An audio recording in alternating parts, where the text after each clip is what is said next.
In the dying light of a desert sunset, a young woman's life is bartered away like livestock.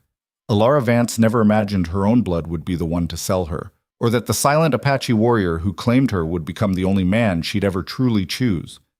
This is a story of fire, defiance, and a love forged not through force, but through the rarest thing of all, respect. Stay until the end, hit that like button, and comment what city you're watching from so I can see how far this story travels. The desert had a way of swallowing sound. Alara Vance had noticed that in the 3 days since her father died, how the wind didn't howl here, it whispered. How footsteps in sand made no echo. How even her own breathing seemed to disappear into the vastness of red rock and endless sky. She stood now in the center of her uncle's trading post, a structure of weathered wood and broken promises, and listened to the silence between words. The kind of silence that meant her life was being negotiated. 6 horses, her Uncle Bernard was saying. His voice had that oily quality she'd learned to recognize in men who convinced themselves their cruelty was practical. And 2 crates of ammunition. Winchesters, if you got 'em. Repeaters. Alara didn't look at him. She kept her eyes on the rough planks beneath her feet, counting knots in the wood. 7 in the board by her left foot. 3 in the one by her right. Anything to avoid seeing the transaction happening around her. The Apache warrior standing across from Bernard hadn't spoken yet. Alara had only glimpsed him once, when Bernard had shoved her forward into the room like a mare being shown to a buyer.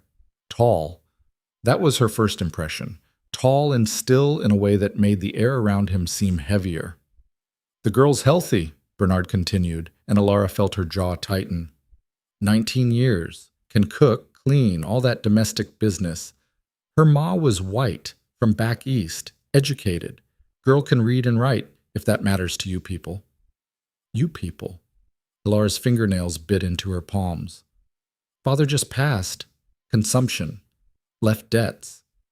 I'm doing her a kindness, really, taking care of this arrangement before the bank comes calling. A kindness.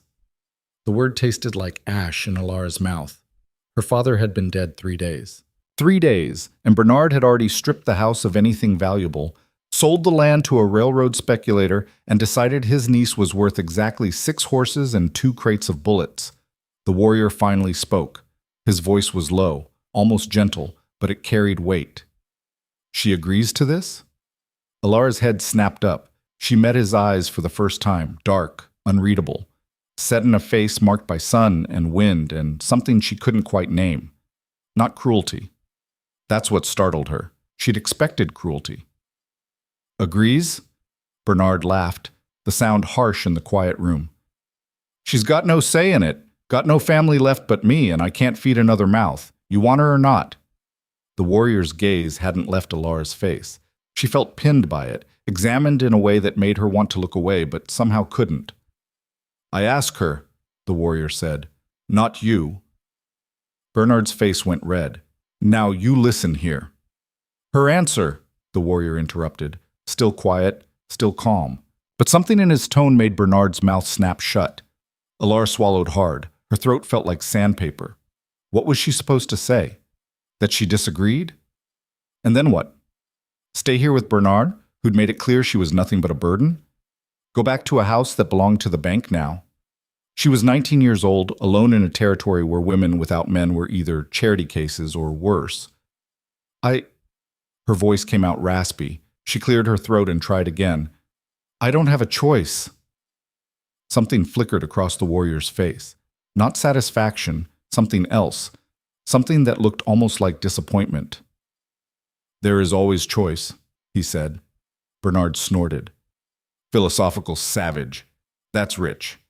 He pulled a flask from his vest pocket and took a long drink. Look, we doing this or not? I got other buyers if you're getting cold feet. The warrior turned back to Bernard, and Alara saw his shoulders shift slightly. A subtle movement, but it made Bernard take a half step back. 7 horses, the warrior said, 3 crates, and you give her father's Bible, the one on the shelf behind you. Alara's breath caught. She hadn't even noticed her father's Bible among Bernard's plunder. The worn leather volume had sat by her father's bedside for 20 years. Bernard's eyes narrowed. How did you, 7 horses, 3 crates, the book. The warrior's tone didn't rise, but it hardened. Or I take my trade elsewhere. For a long moment, Bernard stared at him. Then he grabbed the Bible from the shelf and thrust it toward Alara with a disgusted sound. Fine. 7. 3. Take her, and good riddance. He turned away, already moving toward the door where several other Apache warriors waited with the horses. Her things are in that bag by the door. Not much, but it's all she's got. Alara clutched the Bible to her chest, the leather warm against her hands. She felt dizzy, unmoored, like the ground had turned to water beneath her feet. The warrior picked up her bag, a single worn carpet bag that held everything she owned in the world now, and gestured toward the door with a slight tilt of his head. Come. Not a command. An invitation. Somehow that made it worse. Alara's feet moved before her mind caught up. She walked past Bernard without looking at him, past the other warriors who watched her with expressions ranging from curiosity to suspicion, and out into the brutal orange light of the dying sun. The horses were beautiful. That was the first coherent thought she had stepping into the yard. 7 of them, all paint or pinto, their coats gleaming like water. One of them, a mare with a white blaze down her face, turned to look at Alara with liquid dark eyes. The warrior who'd bought her moved to one of the horses, a tall gelding, gray with black points, and secured her bag to the saddle. Then he turned and, without warning, grasped Alara by the waist and lifted her onto the horse's back as easily as lifting a child. She gasped, grabbing for the horse's mane. She'd ridden before, but always with a saddle, always with warning.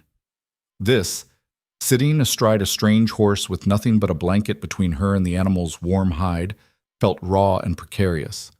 The warrior swung up behind her in one fluid motion. His body settled against her back, solid and warm, and Alara went rigid. Breathe, he said quietly, his breath stirring the hair at her temple. Horse feels fear, makes her nervous. Alara forced herself to take a breath, then another. The horse shifted beneath them but didn't bolt. What's your name? The words came out before Alara could stop them. Kael. Is that Apache? No. He made a soft clicking sound and the horse started forward. My mother was taken by missionaries when she was young. They called her Grace. She called me Kael. It means mighty warrior in their language. She thought it funny. There was something in his tone, not quite bitterness, but close. Where are we going? Alara asked. East, 3 days' ride. To your camp? Yes.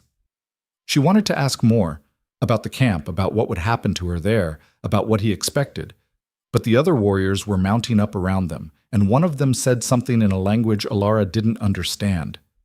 Kael responded in the same language, his voice different somehow when he spoke it. Rougher, more alive. They rode. The desert transformed as the sun sank lower. The rocks turned from red to purple to deep indigo. Shadows stretched across the sand like reaching fingers. The temperature dropped fast, and Alara shivered in her thin cotton dress. Without a word, Kael shifted behind her and draped something over her shoulders. A blanket, thick and woven, smelling of smoke and sage. His arms came around her to hold the reins, caging her in, and Alara's whole body went tense. Easy, he murmured, the way you'd speak to a spooked animal. Just riding, just cold. But it wasn't just riding, and they both knew it. She was his now. His property. Bought and paid for. And when they reached his camp, he would... Alara's mind shied away from completing the thought. I won't hurt you. His voice was so quiet she almost thought she'd imagined it, but then he said it again, a little firmer. I won't hurt you, Alara Vance. She didn't answer, didn't know how to. Because men said things like that all the time, didn't they? And then they did exactly what they wanted anyway. They rode until the stars came out, millions of them, more than Alara had ever seen, even in the desert. The land here was so open, so vast, that the sky seemed to curve down to meet it on all sides. It was beautiful and terrifying in equal measure. When they finally stopped, it was in a small canyon where a trickle of water ran between rocks. The other warriors dismounted and began making camp with practiced efficiency, hobbling horses, gathering scrub brush for a fire, laying out bedrolls. Kael slid off the horse first, then reached up to help Ilara down. His hands on her waist were impersonal, brief.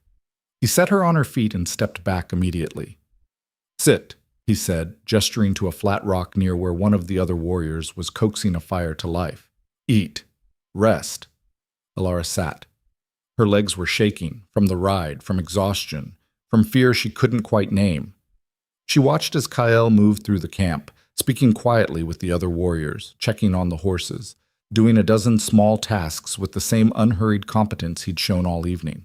One of the other warriors, younger, with a scar running down his left cheek, brought her something wrapped in cloth, dried meat and some kind of flatbread. He didn't speak to her, just set it beside her on the rock and walked away. Ilara unwrapped the food slowly. She wasn't hungry, but her father's voice echoed in her head. "Eat when you can. You don't know when the next meal's coming." The meat was tough and salty, the bread dense and slightly sweet. She ate mechanically, watching the fire grow stronger as darkness settled fully over the desert. "You are far from home." Ilara startled. An older warrior had settled on a rock across the fire from her. His hair was threaded with gray, his face weathered into deep lines. He spoke English with a thick accent, but clear enough. Ilara swallowed. "I don't have a home anymore." The old warrior nodded slowly, as if this made perfect sense. "None of us do. That is why we move." He gestured to the desert around them. "The land is home now. Sky, rock, water, these things do not leave you." "Did you—" Ilara hesitated. "Did you choose this? Moving, I mean." His eyes glinted in the firelight, something that might have been amusement or might have been sadness. "Choice is a strange word. The soldiers came. They said leave or die. We left." He paused. "But yes, I choose to live. Each day I choose it again. That is something." One of the younger warriors said something sharp in Apache. The old man responded mildly, and the younger one scowled but fell silent. "He says I talk too much to the white woman," the old man told Ilara. "He thinks you will bring trouble." "Will I?" Ilara asked quietly. "Oh yes," the old man said, almost cheerfully. "Almost certainly. But Kael knows this. He chose you anyway." "He didn't choose me," Ilara said, her voice harder than she intended. "He bought me. There's a difference." The old man tilted his head, considering her with those sharp eyes. "Is there? You could have said no, run, screamed. You did none of these things." "I had nowhere to go." "Exactly." He stood, bones creaking. "So you chose the path that was open. That is still choice." He walked away before Ilara could respond, leaving her staring into the fire with those words circling in her head. "That is still choice." Was it? Or was that just what you told yourself when you had no real options? The fire burned lower.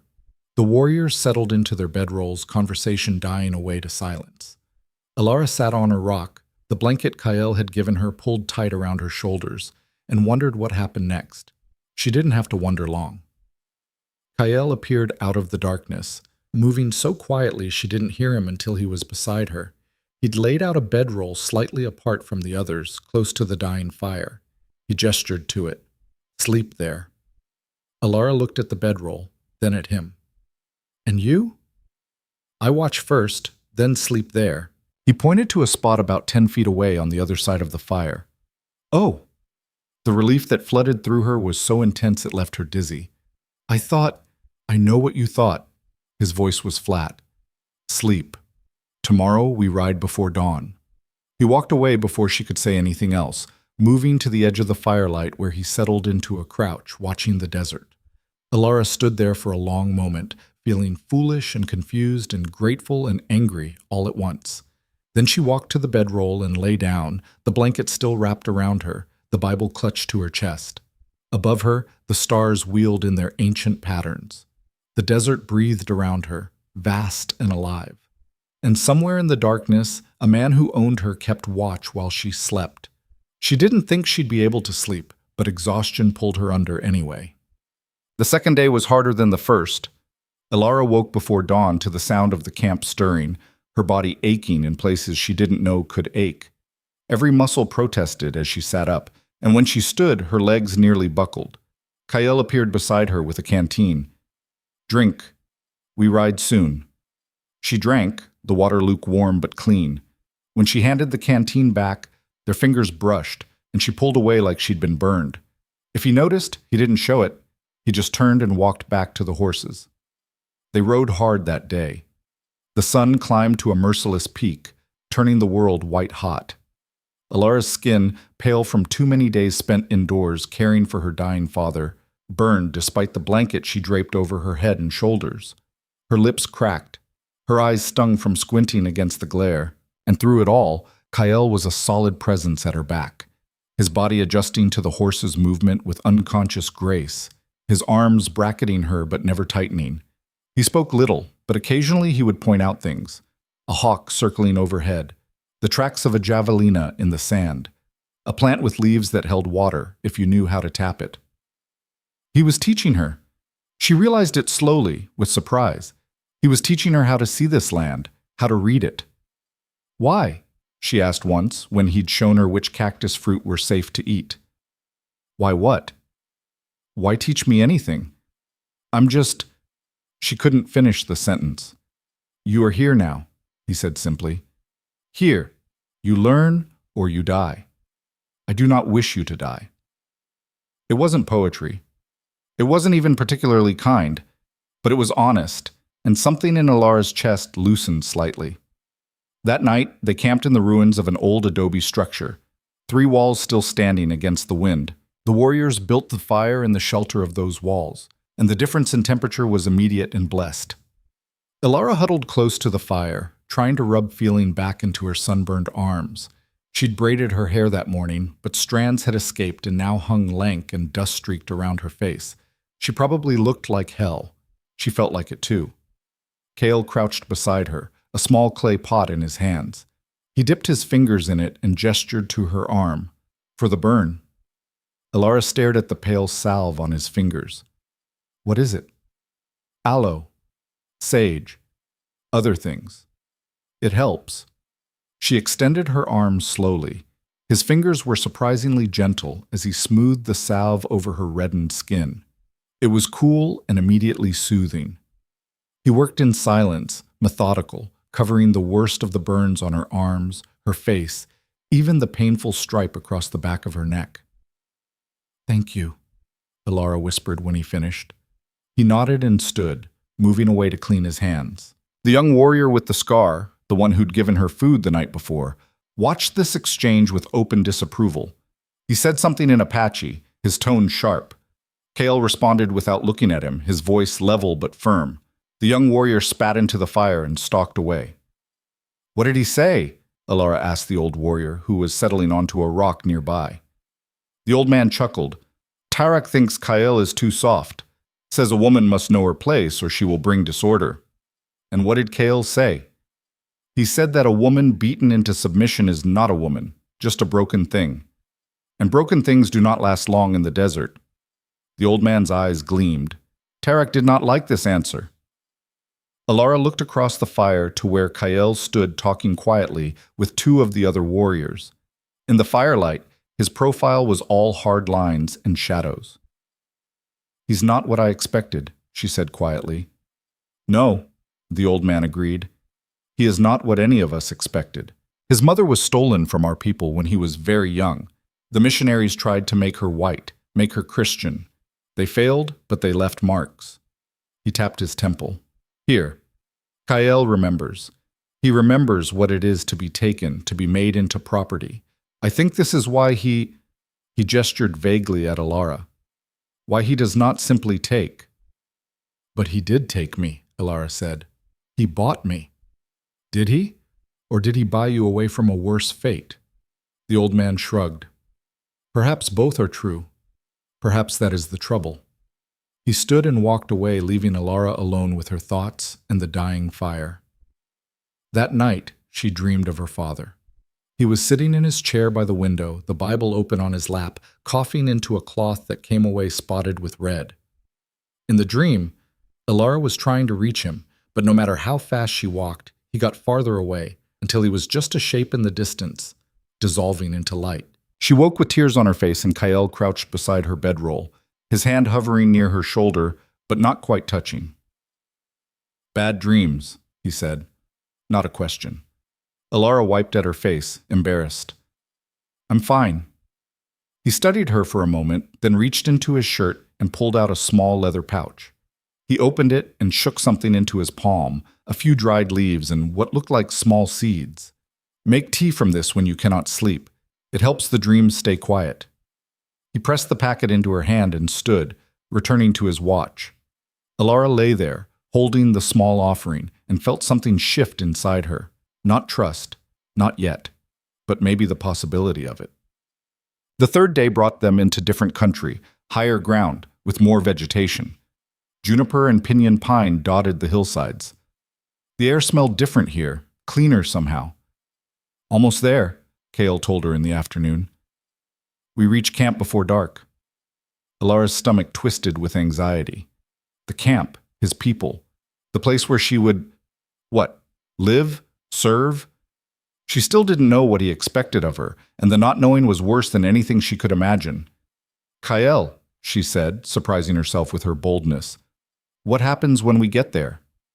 He was quiet for a long time, long enough that she thought he wasn't going to answer. Then, "There will be a ceremony to make the marriage official before the tribe." Marriage. The word hit her like a fist to the chest. "And then?" Her voice came out small. "And then you are one of us, under tribal law, under our protection." "That's not what I'm asking." She felt him shift behind her.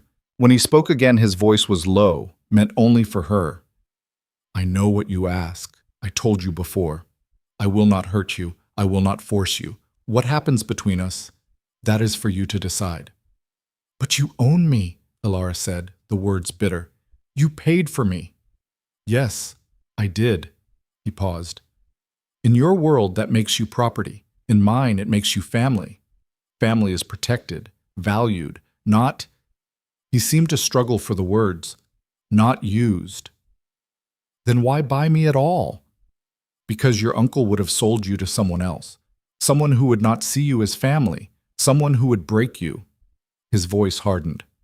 "I have seen what happens to women taken by some of the white traders, the ones who sell them to the mining camps, the railroad crews. I chose to prevent that." "So you saved me," Alara said flatly. "How noble." "No." The word was sharp. "Not noble. Practical. My mother—" He stopped. Started again. "My mother was never the same after the missionaries. What they did to her, trying to make her into something she was not. She died when I was 12. Before she died, she made me promise, never break what cannot be fixed. Never take choice from someone who has already lost everything else." The raw pain in his voice stunned Alara into silence. They rode on, and the sun climbed lower, and neither of them spoke. When they finally crested a ridge and saw the camp spread out below, hide lodges arranged in careful patterns, cook fires sending up thin streams of smoke, children and dogs running between the structures, Alara felt her breath catch. It was beautiful and terrifying, and it was going to be her home now, whether she wanted it or not. The camp became aware of their approach quickly. People emerged from the lodges, gathering to watch the returning warriors. Alara saw women, children, elders. She saw curiosity in their faces, suspicion, and some, outright hostility. Kale guided the horse down the slope and into the heart of the camp. People parted to let them through, silent, watching. Alara kept her eyes straight ahead, her hands clenched in the horse's mane. They stopped in front of one of the larger lodges. Kyle dismounted and then lifted Alara down. Her legs nearly gave out, 3 days of riding catching up to her all at once. He steadied her with a hand on her elbow. An old woman emerged from the lodge. She was tiny, barely coming up to Kyle's shoulder, but she radiated authority. Her eyes swept over Alara with a look that peeled away layers, seeing things Alara didn't want seen. She spoke to Kyle in rapid Apache. He responded, his tone respectful. They went back and forth several times, and Alara caught her own name in the exchange. Alara, pronounced carefully in the old woman's mouth. Finally, the old woman turned to Alara and said, in heavily accented but clear English, I am Naalnish. I am grandmother here. You are Alara. Yes, ma'am, Alara said, her voice hoarse from disuse. Nalnish's eyebrows rose. Ma'am, this is what white women say. Here, you call me grandmother, or you call me Naalnish. You choose. Naalnish, Alara chose. She didn't feel right claiming anyone as grandmother. The old woman's lips twitched. Approval or amusement, Alara couldn't tell. Come. You wash, you eat, then we prepare for ceremony. Ceremony? Alara's voice climbed. Tonight? Yes, tonight. When Kael brings home a wife, we honor this properly. Nalonish's eyes sharpened. Or do you refuse him? You have this right, you know. You can refuse. Alara looked at Kael. He was watching her with an expression she couldn't read, waiting. And if I refuse? She asked. What happens then? Then you sleep in the women's lodge. You are still under protection of tribe, but not as Kael's wife. You are, what is the word? Guest. Honored, but separate. And if I accept? Then you are Apache, one of us. Kael's wife. Kael's. His responsibility? His to protect. Nalnish's gaze was unflinching. Also, his to face if he dishonors you. Our ways are not your ways, girl. Here, a man who harms his wife without cause can be cast out, shamed. That is worse than death for a warrior. Alara's mind reeled. She looked at Kael again. He still waited, patient as stone. I need... She swallowed. Can I have time to think? You have until sunset, Nashalnish said. Then you choose. She turned and walked back into the lodge, leaving Alara and Kael standing in the center of the camp with what felt like 100 eyes watching them. Come, Kael said quietly. I will show you the women's lodge. You can wash there, rest. Naalnish will bring you food. He led her through the camp. People stared, some openly hostile, others merely curious. One little girl, maybe 5 years old, ran up to Alara and touched her skirt with one finger, then giggled and ran away. The women's lodge was smaller than Kael's, but clean and well kept. Inside, 3 younger women sat weaving baskets. They looked up when Alara entered, their faces carefully neutral. Kael spoke to them in Apache. One of the women, she couldn't have been more than 16, responded, her tone uncertain. Kael said something else, firmer, and the girl nodded reluctantly. This is Siki, Kael told Alara. She will help you wash, bring you clean clothes. The ceremony requires... He paused. Special dress. Siki will explain. He turned to leave, then stopped at the entrance to the lodge. Alara. She looked at him. Whatever you choose, he said quietly, choose for yourself. Not because you are afraid, not because you think you have no other path. Choose because it is what you want. Then he was gone, ducking out of the lodge and leaving Alara with 3 Apache women who looked at her like she was a puzzle they hadn't decided whether to solve or throw away. Siki stood and gestured for Alara to follow. She led her outside to a small area screened by brush where steam rose from several large clay vessels filled with heated water. Someone had laid out cloths, a rough soap that smelled of herbs, and what looked like clean buckskins. The other 2 women followed, chattering in Apache. Siki turned to them and said something sharp, and they fell silent, looking chastened. They gossip, Siki said to Alara, her English heavily accented but understandable. Wonder why Kael chooses white woman. Wonder if you are weak. I probably am, Alara said tiredly. By your standards. Siki tilted her head considering this. Maybe, maybe not. Strip, wash. I will help. There was no privacy in this world, Alara was learning. She undressed slowly, acutely aware of the other women's eyes on her pale skin, her sunburns, her soft body that had never known real labor. The hot water was a blessing. Siki helped her scrub away 3 days of trail dust, her hands impersonal and efficient. She worked some kind of plant mixture into Alara's hair, rinsing it until it squeaked clean. You have good hair, Siki said, running her fingers through it. Strong. Not like... She made a gesture Alara interpreted as fragile. Thank you, Alara said, not knowing what else to say. The other women brought the buckskin dress. It was beautiful, soft leather decorated with beadwork and intricate patterns. the hem and sleeves fringed. This was clearly someone's best work. "Whose was this?" Elara asked as Siki helped her into it. "Kael's mother," Siki said quietly. "Naalnish keeps it. She says—" Siki struggled for the words. "She says Kael's mother would want you to have it. For ceremony." Alara's throat tightened. She touched the beadwork carefully, imagining the hands that had made it, the woman Kael had loved and lost. Siki braided Alara's hair in a pattern different from anything she'd worn before. 2 braids woven with strips of red cloth. She dabbed something that smelled like sage on Alara's wrists and throat. "There," she said, stepping back. "Now you look like maybe you could be one of us." It wasn't quite approval, but it wasn't rejection either. Alara looked down at herself. The buckskin dress fitting her reasonably well, her skin still pink from sunburn but clean, her hair braided in the Apache way. She looked like a stranger, felt like one too. "What if I can't do this?" she whispered.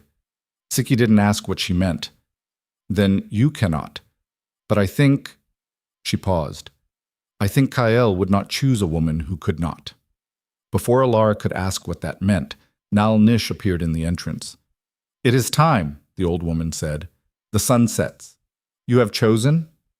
Alara stood there, her heart hammering. She thought about her father, dying slowly in that house, while she fed him broth and read to him from the Bible. She thought about Bernard, selling her like livestock. She thought about the vast desert and the endless sky and the man who'd bought her but refused to claim her. "Choose for yourself," Kael had said. "Choose what you want." But what did she want? She barely knew anymore. Safety? Survival? Something more? Her voice shook. She steadied it. "I'll do the ceremony." Naalnish nodded slowly. "This is not a small thing, you understand? This binds you, makes you ours, makes you his." "I understand." "Good. Come." Alara followed Naalnish out of the lodge and into the gathering dusk. The tribe had assembled in a circle around a central fire. There must have been 50 people or more, all watching as Alara walked through the crowd to where Kael stood waiting. He'd changed too. Now wore buckskin similar to hers, his hair unbound and hanging past his shoulders. In the firelight, he looked almost mythical, a figure from the stories her father used to tell about the old days, when the world was younger and wilder. Their eyes met across the fire, and Alara saw something there that made her breath catch. Not possession, not triumph, something gentler, something like hope? Naalnish began to speak in Apache, her voice rising and falling in a rhythm that was almost song. Alara didn't understand the words, but she felt their weight.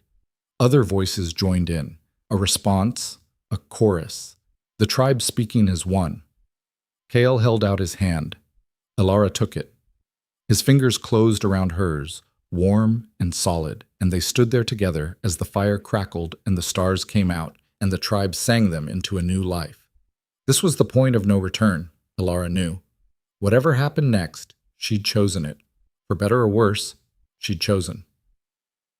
The ceremony lasted for what felt like hours, but was probably less. There was singing, drumming, offerings made to the fire, sage and cedar that sent up sweet-smelling smoke. At one point, Naalnish tied a length of leather cord around Alara's wrist and then Kael's, binding them together. "Now you are joined," she said in English, clearly for Alara's benefit. "What affects one affects both. This is our way." When it was finally over, the tribe began to disperse. Some looked pleased. Others, like Tarak, the scarred warrior, looked openly disgusted, but they all acknowledged the binding with nods or brief words in Apache. Kael led Alara to his lodge. Their lodge now, she supposed. The leather cord still bound their wrists together. Inside, the lodge was larger than it had looked from outside.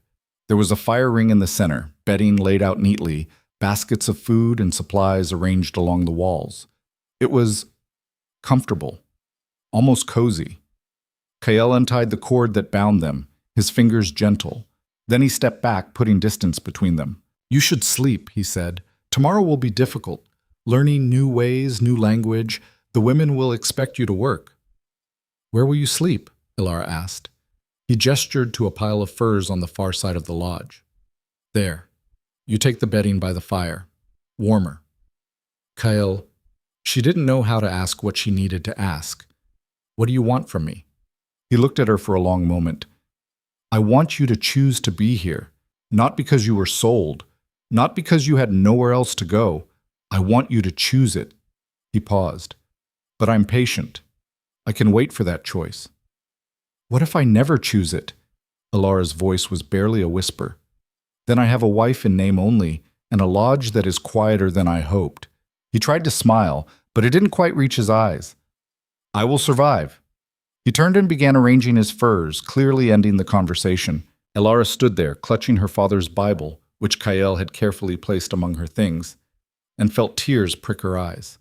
Not from fear, from something else, something complicated and painful, and maybe, possibly, a little bit like gratitude. She lay down in the bedding by the fire. It was soft, layered with furs and woven blankets, warmer than anything she'd slept in for months. Across the lodge, Kale settled into his own bedding, his back to her. Kyle? She said into the darkness. Yes? Thank you. She swallowed, for not being what I expected. He was quiet for so long she thought he'd fallen asleep. Then, You are welcome, Alara Vance. Outside, the camp settled into night sounds, distant voices, the crackle of dying fires, the wind moving through the canyon. Inside, Alara lay awake and tried to understand what she'd just done.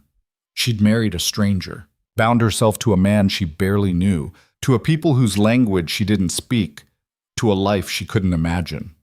But she'd chosen it. Somehow, impossibly, she'd chosen it. And maybe, just maybe, that meant something. She fell asleep holding that thought, while across the lodge a warrior who'd bought her freedom with horses and bullets lay awake and wondered if patience would be enough to earn what couldn't be purchased. The trouble started on the 7th day. Alara had fallen into an uneasy rhythm by then, waking before dawn to help the women prepare food, spending her mornings learning to tan hides under Siki's sharp-eyed instruction, her afternoons gathering wood or water or whatever else needed doing. The work was brutal. Her hands, soft from years of keeping house for an invalid, blistered and bled. Her back ached constantly. But she was learning, slowly, to see the patterns in this new life. And Kyle kept his distance. He slept on his side of the lodge, spoke to her only when necessary, brief instructions about tribal customs, warnings about which plants to avoid, corrections to her clumsy attempts at Apache words. He was unfailingly polite, respectful, and it was driving Alara slightly insane, though she couldn't have said why. She should have been relieved, shouldn't she?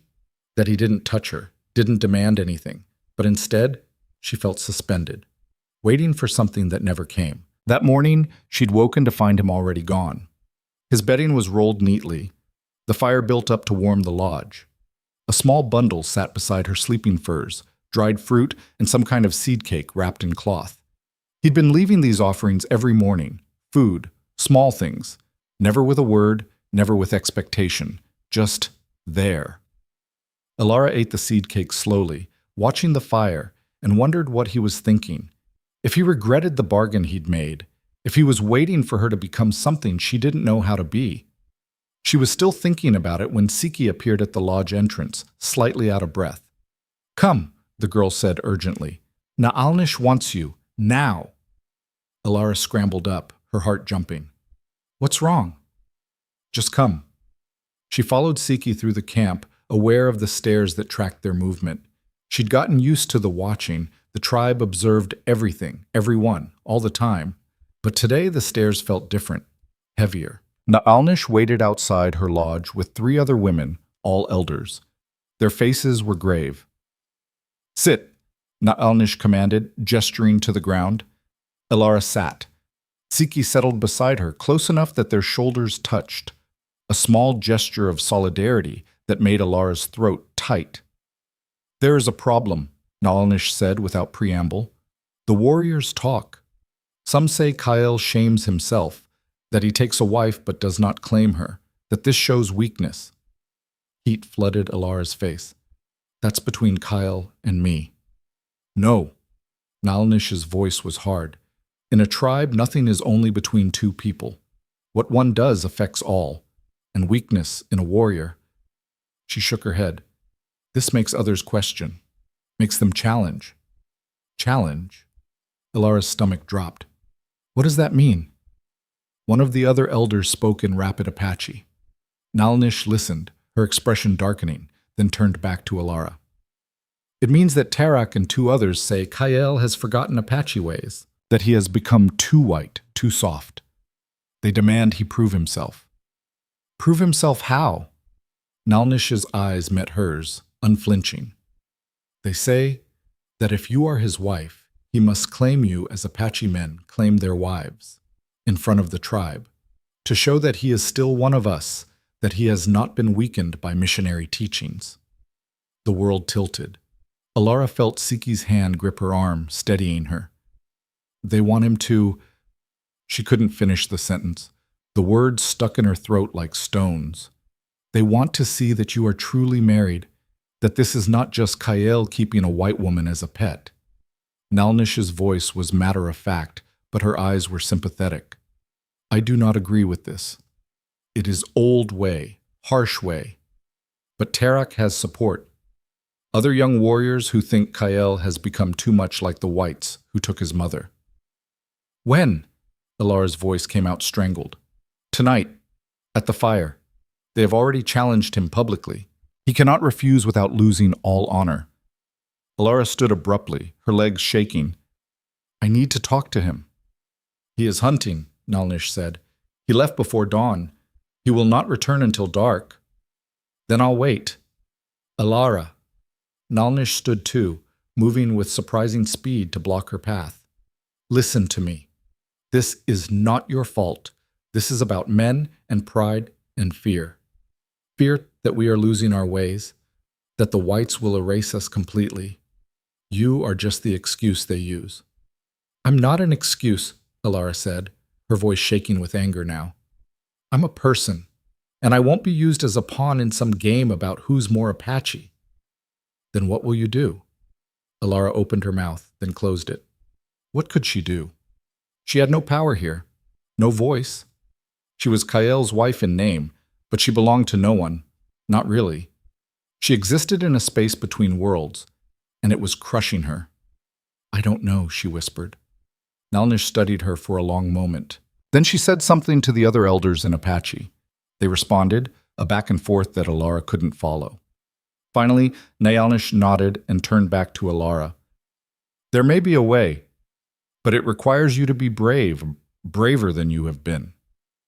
Tell me. The old woman's eyes gleamed. Tonight, when they demand proof, you give it to them, but on your terms. You show them that you choose Kael, that you are not forced, that this marriage is real, made by two people of their own will. If you can make them see this, she shrugged. It may shame Tarak. Make his challenge seem petty. And if it doesn't work, then things will be very difficult for both of you, but at least you will have tried. Ilara looked at Siki, who nodded encouragingly, then back at Nalnish. Tell me what to do. The hours crawled past like wounded animals. Ilara tried to work, tried to keep her hands busy, but her mind was elsewhere. Siki stayed close, teaching her phrases in Apache, words for choose, for will, for mine. The girl seemed to understand what Nalnish had planned, though no one said it outright. When the sun finally began its descent toward the horizon, painting the canyon walls orange and red, Ilara's nerves were scraped raw. She was helping to prepare food for the evening meal when she heard the shout go up, the hunters returning. She looked up to see Kael riding into camp with two other warriors, a deer carcass slung across his horse's back. He was laughing at something one of the other men had said, his face open in a way she'd never seen before. Then he saw her, and the laughter died. Their eyes met across the camp, and something passed between them, a recognition of the storm coming. He dismounted smoothly, said something to the other hunters, and walked straight to her. We need to talk, they both said at the same time. Under different circumstances. It might have been funny. Now it just felt grim. Kael gestured toward their lodge. Inside. Ilara followed him, aware of the eyes tracking their movement. Inside the lodge, he turned to face her, and she saw the tension in his shoulders, the tightness around his eyes. You know, he said, not a question. Nalnish told me. About Tarak's challenge. Kael's jaw clenched. I will handle it. How? By doing what they demand. Alara's voice rose despite herself. By treating me like I'm really just property to be displayed? No. The word came out harsh. I will not do that. I will fight Tarak if I must. Beat him, shame him, make him take back his challenge. And if you lose? I will not lose. But if you do? Alara pressed. What then? You're cast out? I'm given to someone else? What's the outcome here, Kael? He turned away from her, his fists clenched. You do not understand. In my mother's time, there was a warrior who tried this same thing. Demanded his rival prove himself with his wife in front of everyone. The rival refused. They fought. The rival won, but... He stopped, his voice going rough. But his wife could not bear the shame. She walked into the desert and did not come back. The horror of it settled over Alara like a shroud. Your mother? She whispered. No, but my mother knew her. Told me the story before she died. Made me promise never to break someone that way. He looked at her over his shoulder. So I will fight, and I will win, and you will not be touched. There's another way, Alara said quietly. He turned fully toward her, waiting. She explained Nalnisha's plan, watching his face as she spoke. When she finished, he was shaking his head before she'd even stopped talking. No, absolutely not. I will not have you subjected to what? To choosing you in front of people? Alara stepped closer. Isn't that what this whole thing has been about? You waiting for me to choose? Well, maybe it's time I did. Not like this. Not because you are forced. I'm not being forced. She was surprised to find it was true. I'm choosing to do this before things get worse, before someone gets hurt, before your honor is destroyed over something as stupid as male pride. Kyle stared at her. You would do this? For me? For both of us, Alara corrected. I don't want you to fight. I don't want blood spilled because of me. And I don't... She swallowed hard. I don't want to keep living in this limbo, not knowing where I stand, what we are. We are whatever you want us to be, Kyle said, but his voice had lost some of its certainty. Then I want us to be what we told them we were. Married, bound, together. She held his gaze. Unless you don't want that. What I want... He stopped, seeming to struggle with the words. What I want does not matter if you are not choosing freely. Then trust that I am. Alara reached out and took his hand. His fingers were rough, calloused, warm. Trust me. He looked down at their joined hands, his expression unreadable. Then he lifted his eyes back to hers. If we do this, he said slowly, there is no going back. The tribe will see. They will know. You will truly be mine, in their eyes, in all ways. I know. And you are willing. Alara thought about the question. Really thought about it. Was she willing? To bind herself completely to this man, this life, this world so different from everything she'd known? But what was the alternative? Return to a world that had already sold her? Pretend that she could somehow go back to being the person she'd been before? That person was gone. Had died the same day her father did, maybe. Or the day Bernard sold her. Or the first night she'd slept under the stars with Apache warriors keeping watch. The exact moment didn't matter. What mattered was that she couldn't unbecome who she was now. Yes, she said. I'm willing. Kale studied her face for a long moment. Then he nodded once, sharp and decisive.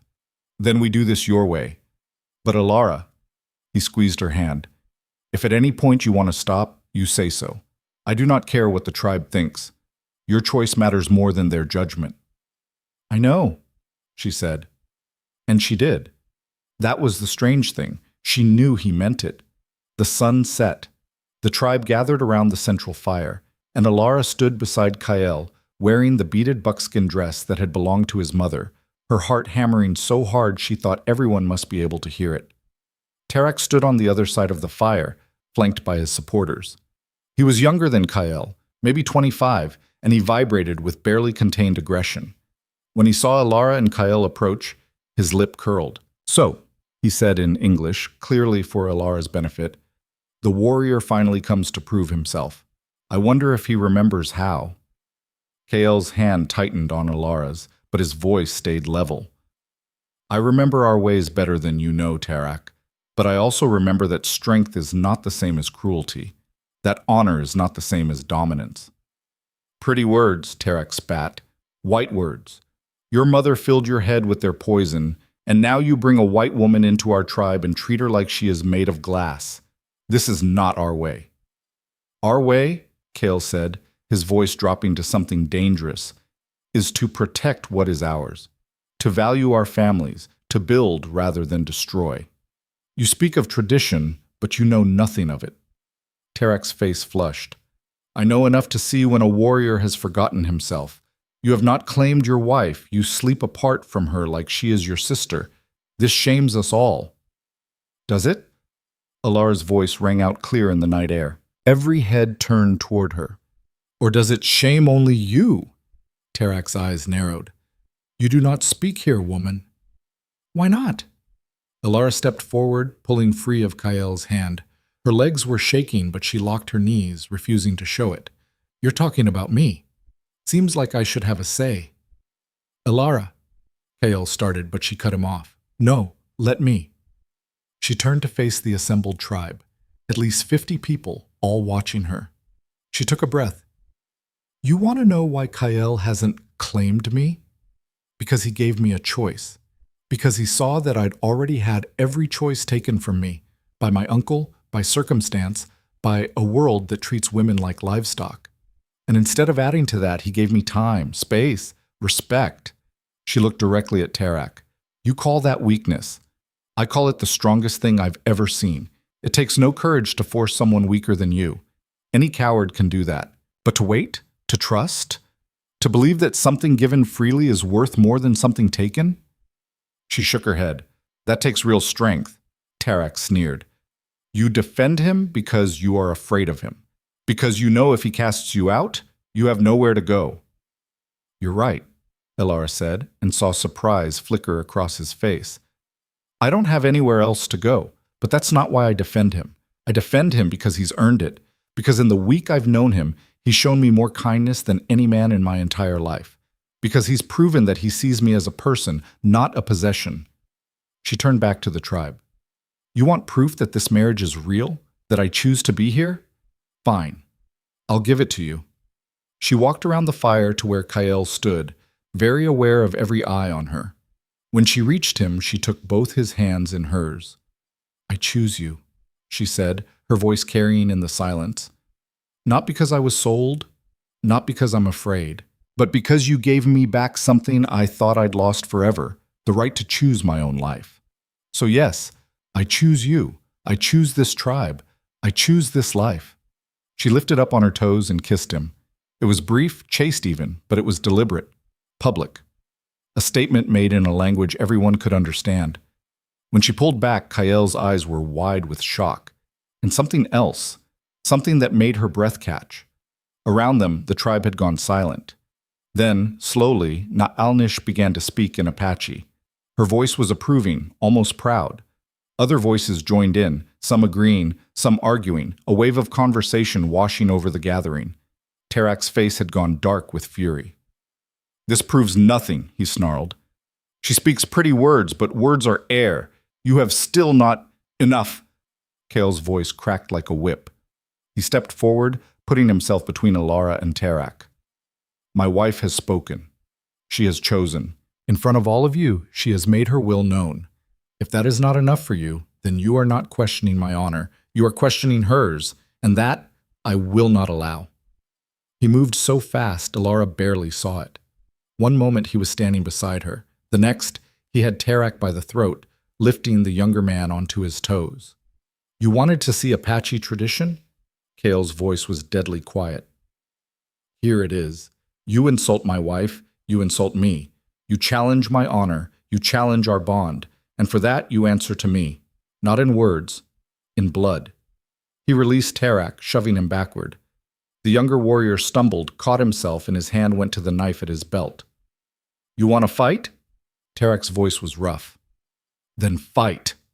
No! Alara started forward, but Siki grabbed her arm, holding her back. Let them, the girl hissed. This has to happen now. The tribe formed a circle, giving the two men space. Someone started a low drum beat, steady, rhythmic, like a heartbeat. The sound made Alara's skin prickle. Kyle pulled his own knife, the blade catching firelight. He and Tarak began to circle each other, both crouched low, both watching for an opening. Tarak struck first, a quick lunge that Kale sidestepped easily. The younger warrior was fast, aggressive, but Kyle moved like water, always just out of reach. Fight me, Tarak shouted. Stop dancing. I do not dance, Kyle said calmly. I wait for you to make a mistake. Tarak roared and charged. This time, Kale met him head on. They grappled, knives forgotten for a moment as they fought for dominance hand to hand. Kale was taller, broader, but Tarak fought with the fury of wounded pride. They broke apart, both breathing hard. Tarak had a cut above his eye, blood trickling down his face. Kyle's shirt was torn, a scratch visible across his ribs. The drumbeat got faster. They came together again, and this time it was vicious. Kyle's knife opened a line across Tarak's shoulder. Tarak's blade caught Kyle's forearm, drawing a dark line of blood. Alara couldn't watch and couldn't look away. Her hands were fisted so tight her nails cut into her palms. Beside her, Siki was whispering something in Apache. A prayer, maybe. Or a chant. Kyle was winning. Alara could see it in the way Tarak's movements got sloppier, more desperate. The younger warrior was tiring, his attacks wild. And then Tarak did something that made the crowd gasp. He feinted left, and when Kyle moved to block, Tarak grabbed a burning branch from the fire and swung it at Kale's face. Kale jerked back, but not fast enough. The branch caught him across the shoulder, and suddenly his shirt was on fire. Alara screamed. Kale dropped and rolled, trying to smother the flames, but Tarak was on him immediately, pressing his advantage. The two men struggled, too close now for knives, just fists and fury. The smell of burning fabric filled the air. Smoke. And underneath it, something worse. Burning flesh. Stop! Alara tore free of Siki's grip and ran forward. Stop it! She grabbed a water skin from one of the watching warriors and dumped it over Kyle and Tarak both. The flames hissed out, leaving Kyle's shoulder angry red and blistered. Tarak staggered back, chest heaving. He looked at Alara with something like hatred. You interfere in a warrior's challenge? Yes. Alara's voice shook but held steady. Because this is insane. You're going to kill each other over what? Pride? Some idea of tradition? You do not understand our ways. Then explain them to me, Alara shot back. Because from where I'm standing, all I see is men hurting each other because they're too stubborn to admit that times change. That maybe, just maybe, there's more than one way to be strong. Nalnish stepped into the circle, her voice cutting through the tension. Enough. The challenge is done. It is not done, Tarak protested. I have not. It is done, Nalnish repeated, her tone brooking no argument. Kyle has proven his strength. His wife has proven her choice. And you, Tarak, have proven only that you fight without honor, using fire as a weapon in a knife fight. She spat into the dirt at his feet. You shame yourself! A murmur of agreement rippled through the crowd. Tarak looked around, seeing the disapproval in face after face, and his expression crumbled. I only wanted... He stopped, seeming to deflate. Our ways are dying. Everything we were is being taken from us. I thought if we held to tradition, if we stayed strong in the old ways... Tradition is not fixed, Nalnish said, more gently now. It grows, changes, adapts. That is how it survives. Kale understands this. You will learn, or you will be left behind. She turned to the crowd. Go, the challenge is over. There is nothing more to see here. The tribe dispersed slowly, some reluctant to leave the drama, others clearly relieved it was over. Alara turned to Kyle, who was standing very still, his face pale beneath the tan. Let me see, she said, reaching for his burned shoulder. He flinched away. I am fine. You're not fine. You're burned. Let me... Alara. He caught her hand, his grip tight. Not here. Inside. She helped him back to their lodge, Siki following with a basket of medicines. Once inside, Kyle sat heavily, and Alara got her first good look at the damage. The burn covered most of his left shoulder and part of his upper arm. The skin was angry red, already blistering in places. It looked agonizing. "This needs to be cleaned," Alara said, trying to keep her voice steady. "Siki, what do you use for burns?" The girl was already mixing something in a small bowl, the same aloe salve Kael had used on Alara's sunburn, but with other things added. She handed it to Alara along with clean cloths. "Wash first, then salve, then wrap. He will have pain for many days." Alara nodded and turned back to Kael. His eyes were closed, his jaw clenched against the pain. She could see him trembling slightly. "This is going to hurt," she said softly. "I know." She washed the burn as gently as she could, but Kael still hissed through his teeth. His hand gripped the edge of the sleeping furs hard enough that his knuckles went white. "I'm sorry," Alara whispered. "I'm so sorry." "Not your fault." "It is. If you had not spoken, I would have fought him anyway. You did not cause this." He opened his eyes, looking at her. "You tried to stop it. That was brave and foolish, but mostly brave. I couldn't just watch you get hurt." Something shifted in his expression. "Why?" The question caught her off guard. "What? Why could you not just watch? I am a warrior. This is what we do. Fight, bleed. Why did it matter to you?" Alara's hand stilled on his shoulder. She looked at his face, the strong lines of it, the dark eyes watching her, the scar through his eyebrow she'd never noticed before. "Because you're my husband," she said quietly, "and I care what happens to you." The silence stretched between them, filled with things neither of them knew how to say. Siki cleared her throat. "I will leave medicines here. Change the wrapping each day. If it gets worse, red lines, bad smell, come find me immediately." She stood and headed for the door, then paused and looked back. "You did well tonight, Alara. Both of you." Then she was gone, leaving them alone. Alara finished applying the salve and wrapped the burn carefully. Her hands were steadier now, falling into the rhythm of care. When she was done, Kael flexed his shoulder experimentally and winced. "You should rest," Alara said. "Let me make up your bed." "No." Kael caught her hand again. "Stay, please." She looked at him, startled. "I do not mean—" He stopped, seemed to gather himself. "I am not asking for anything, but tonight has been difficult, and I would like you close. Just close, if that is acceptable." Alara's heart was beating too fast. "Where?" He gestured to the bedding by the fire, her bedding, the one he'd never shared. "Here, both of us. Just sleeping. Nothing more." She should have been afraid, or at least nervous, but looking at him now, burned and exhausted and still somehow gentle, she felt neither of those things. "Okay," she said. They lay down together in the firelight, carefully arranged so Kael's burned shoulder was away from her. Alara settled onto her side, facing him, close enough to feel his warmth, but not quite touching. "Thank you," Kael said after a moment, "for what you said, at the fire. I meant it. I know that is why it mattered." He paused. "When you kissed me, was that wrong? I didn't know if—" "It was perfect," he said quietly. "It was exactly right. I did not expect it." "I didn't expect to do it," Alara admitted. "It just seemed like the thing that would make them understand." "Did you hate it? Kissing me?" The vulnerability in the question made her chest ache. "No, I didn't hate it." "Good." A smile ghosted across his face. "That is good." They lay there in silence for a while, listening to the fire crackle and the wind outside. Alara found herself watching the rise and fall of Kael's chest, the way the firelight played across his face. "Can I ask you something?" she said. "Always."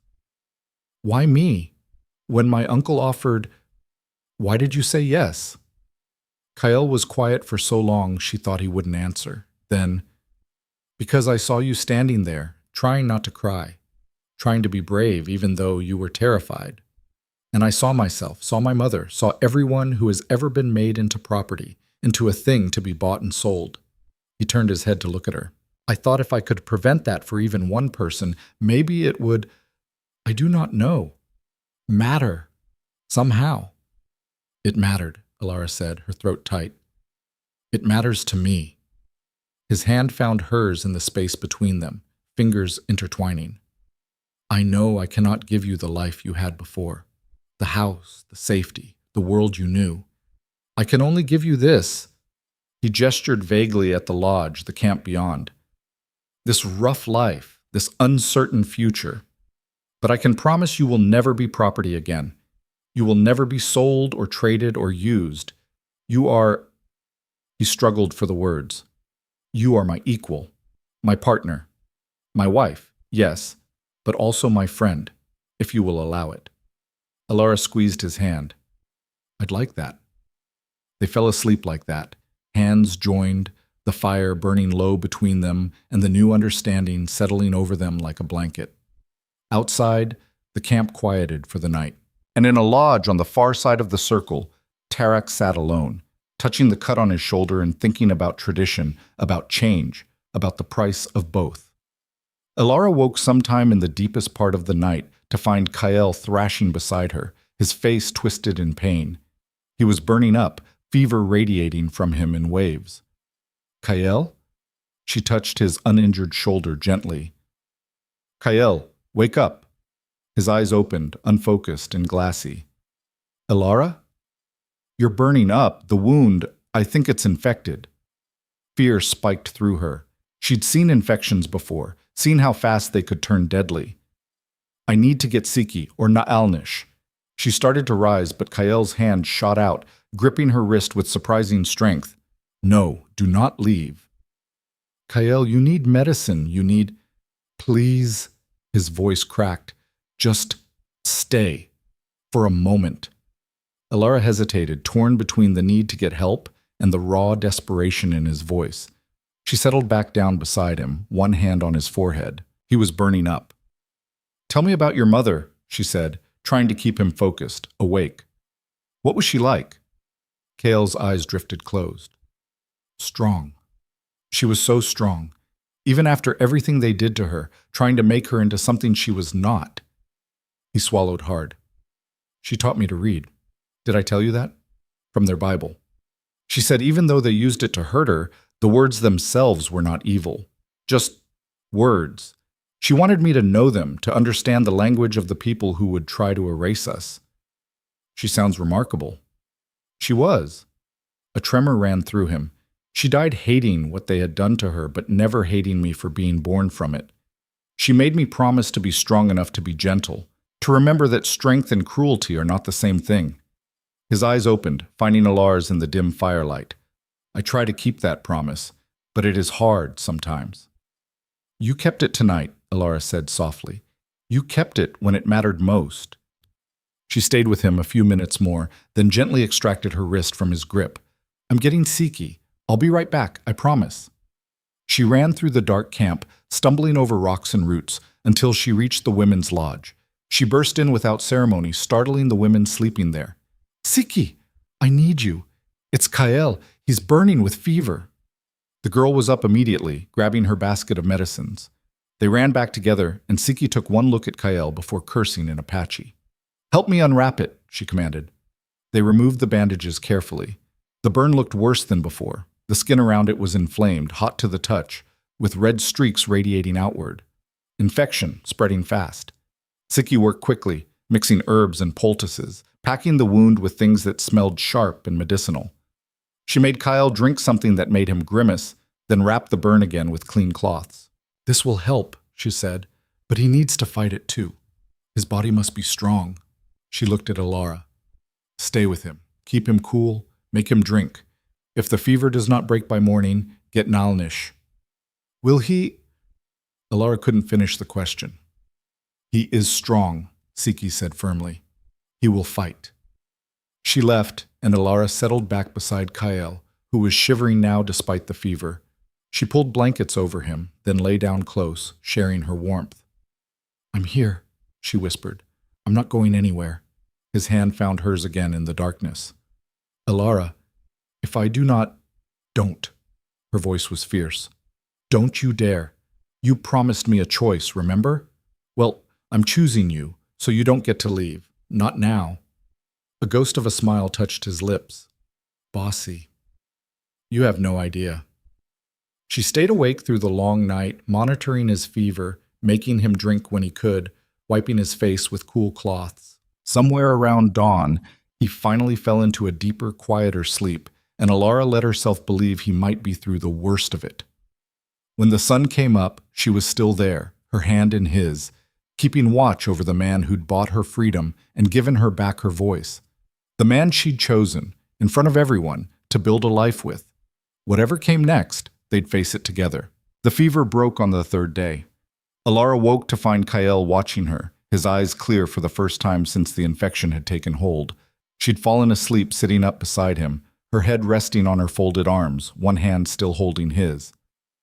You look terrible, he said, his voice rough from disuse. She laughed, actually laughed, the sound shaky with relief. You're one to talk. You've been trying to die for 3 days. I was not trying. He attempted to sit up and winced, falling back against the furs. How long? 3 days? 3 very long days. Alara reached for the water skin and helped him drink. Thiki said you were too stubborn to die. I think she meant it as a compliment. Probably not. He drank deeply, then studied her face. You did not sleep. I slept, some. When you weren't thrashing around talking nonsense about horses and missionaries. His hand tightened on hers. What did I say? Nothing that made sense. Mostly you just burned and shivered and scared the hell out of me. She pulled her hand free and stood, suddenly needing distance. I should tell Naalnish you're awake. She's been checking on you every few hours. Alara. Something in his tone made her stop. Thank you, he said quietly. For staying. Where else would I go? She tried to make it sound light, casual, but it came out raw. True. She left before he could respond, stepping out into the bright morning sun. The camp was already awake and moving. Women working, children playing, warriors preparing for a hunt. Normal life, continuing while she'd been trapped in that lodge watching Kyle fight an infection that could have killed him. Naalnish appeared from between 2 lodges, moving faster than Alara had ever seen her move. He is awake? Yes. Fever's broken. He's weak, but talking. The old woman's shoulders sagged with relief. Good. That is very good. She gripped Alara's arm. You did well. Siki told me you did not leave his side, not once. I couldn't, Alara's voice cracked. I couldn't just eat. I know. Naalnish's eyes were knowing. Come. You need food, rest. I will sit with him now. You should eat and sleep before you fall down. He is past the danger now. He does not need you to kill yourself watching him. Alara wanted to argue but couldn't find the energy. She let Naalnish guide her to the central fire where several women were preparing the morning meal. They looked up when she approached, their expressions a mix of curiosity and something that might have been respect. One of them, an older woman named Desba, who'd been coolly polite at best before, handed Alara a bowl of something that smelled like corn and meat. Eat, Desba said simply. You have earned it. Alara ate mechanically, barely tasting the food. Around her, the women talked in Apache, their voices low. She caught her name several times, and Kyle's, but couldn't follow the rest. Siki appeared and dropped down beside her, looking exhausted. He will live? Yes, thanks to you. Not just me. Siki bumped her shoulder against Alara's. You kept him alive until the medicine could work. That matters. I didn't do anything. I just sat there. You were there. When he needed someone, you were there. That is not nothing. Before Alara could respond, a shout went up from the edge of camp. The women fell silent, all turning to look. Alara followed their gazes and felt her stomach drop. Riders, coming fast from the west. And they weren't Apache. The camp erupted into controlled chaos. Warriors grabbed weapons. Women gathered children. In seconds, the peaceful morning had transformed into something tense and dangerous. Alara stood, her heart pounding. Who are they? Soldiers, maybe, or settlers. Siki pulled her toward the lodges. Come, you should not be seen. Why not? Because you are white. If they are looking for white captives. Siki didn't finish the sentence. She didn't have to, but Alara pulled free. No, if they're here because of me, hiding won't help. It'll just make things worse. She walked toward the approaching riders, ignoring Siki's protests. As they got closer, she could make out details. Blue uniforms, cavalry, and leading them was an officer with silver hair and a face carved from granite. The soldiers stopped about 20 yards from the camp, their horses stamping and blowing. The officer raised his hand and his men fanned out behind him in a show of force that made Alara's skin crawl. "We're looking for a woman," the officer called out in a voice used to being obeyed. "White woman, 19 years old, name of Alara Vance. We have information she was taken by this tribe against her will." Silence. The tribe stood watching, none of them moving. Alara felt dozens of eyes on her, waiting to see what she'd do. She took a breath and stepped forward. "I'm Alara Vance." The officer's gaze snapped to her. His eyes widened, taking in her Apache dress, her braided hair, her sun-darkened skin. "Miss Vance, thank the Lord. We've been searching for weeks." "Weeks?" Alara frowned.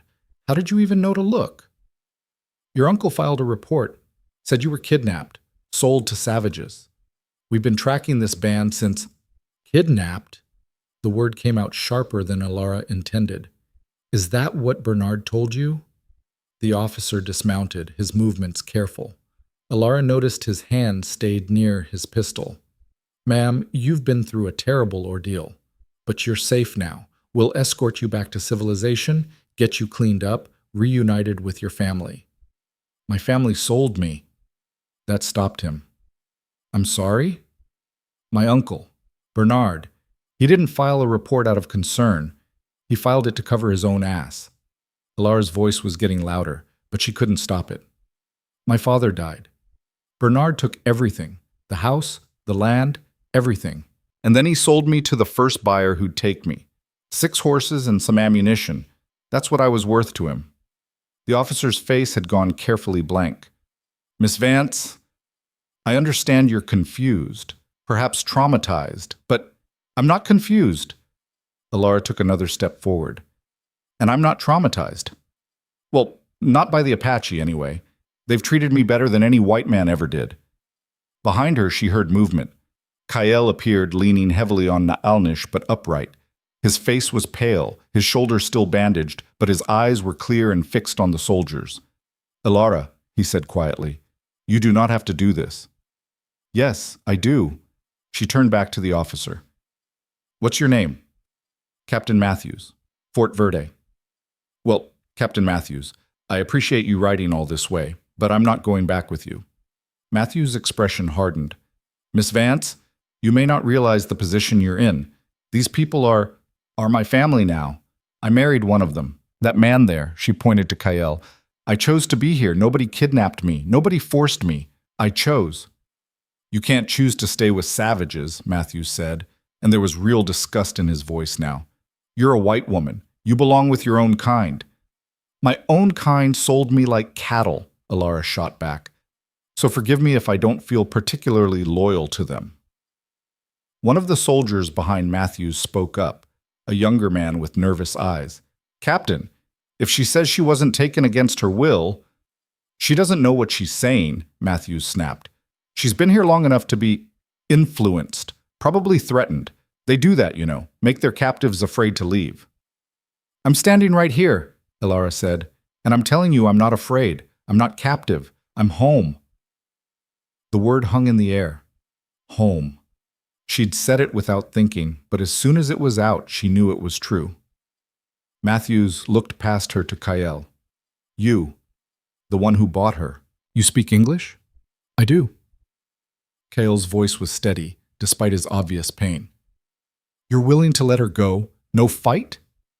"She is not mine to keep or release," Kael said carefully. "She is her own person. If she chooses to leave, she leaves. If she chooses to stay, she stays." "That's not how it works," Matthews said flatly. "We have laws, treaties. White women don't get to just join Indian tribes. It sets a bad precedent. A precedent for what? Alara demanded. Women having a say in their own lives? For chaos, Matthews said. He turned back to his men. Prepare to take Miss Vance into custody. We'll sort this out at the fort. I'm not going. Alara stood her ground.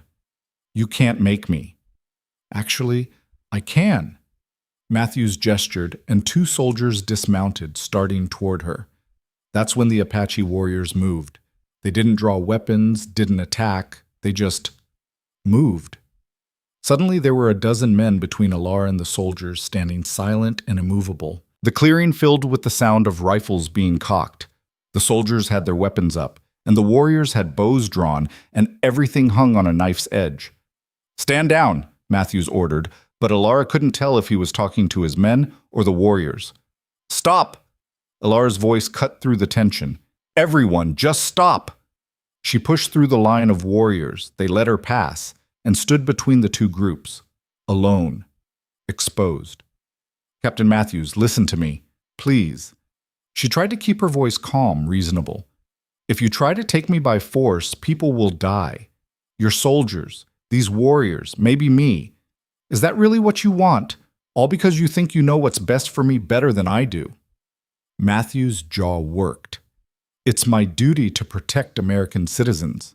Then protect me by respecting my choice, by understanding that sometimes protection means letting people decide their own fate. Alara looked at him hard. You have a wife, Captain? He blinked at the sudden question. I do. Did she choose to marry you, or were you assigned to each other? She chose. Of course she chose. Then extend me the same courtesy. Let me choose. For a long moment, no one moved. The sun beat down. Horses shifted nervously. Somewhere a child started crying and was quickly hushed. Finally, Matthews lowered his pistol. Stand down, he told his men, then to Alara. You're making a mistake. Maybe, but it's my mistake to make. He mounted his horse, his movements stiff with anger or maybe disappointment. When you change your mind, and you will, Fort Verde is 3 days west. Ask for me. I'll help you get home. I am home, Alara said again, quieter this time. Matthews studied her for a long moment, then shook his head. I'll file the report that you were found safe and chose to remain.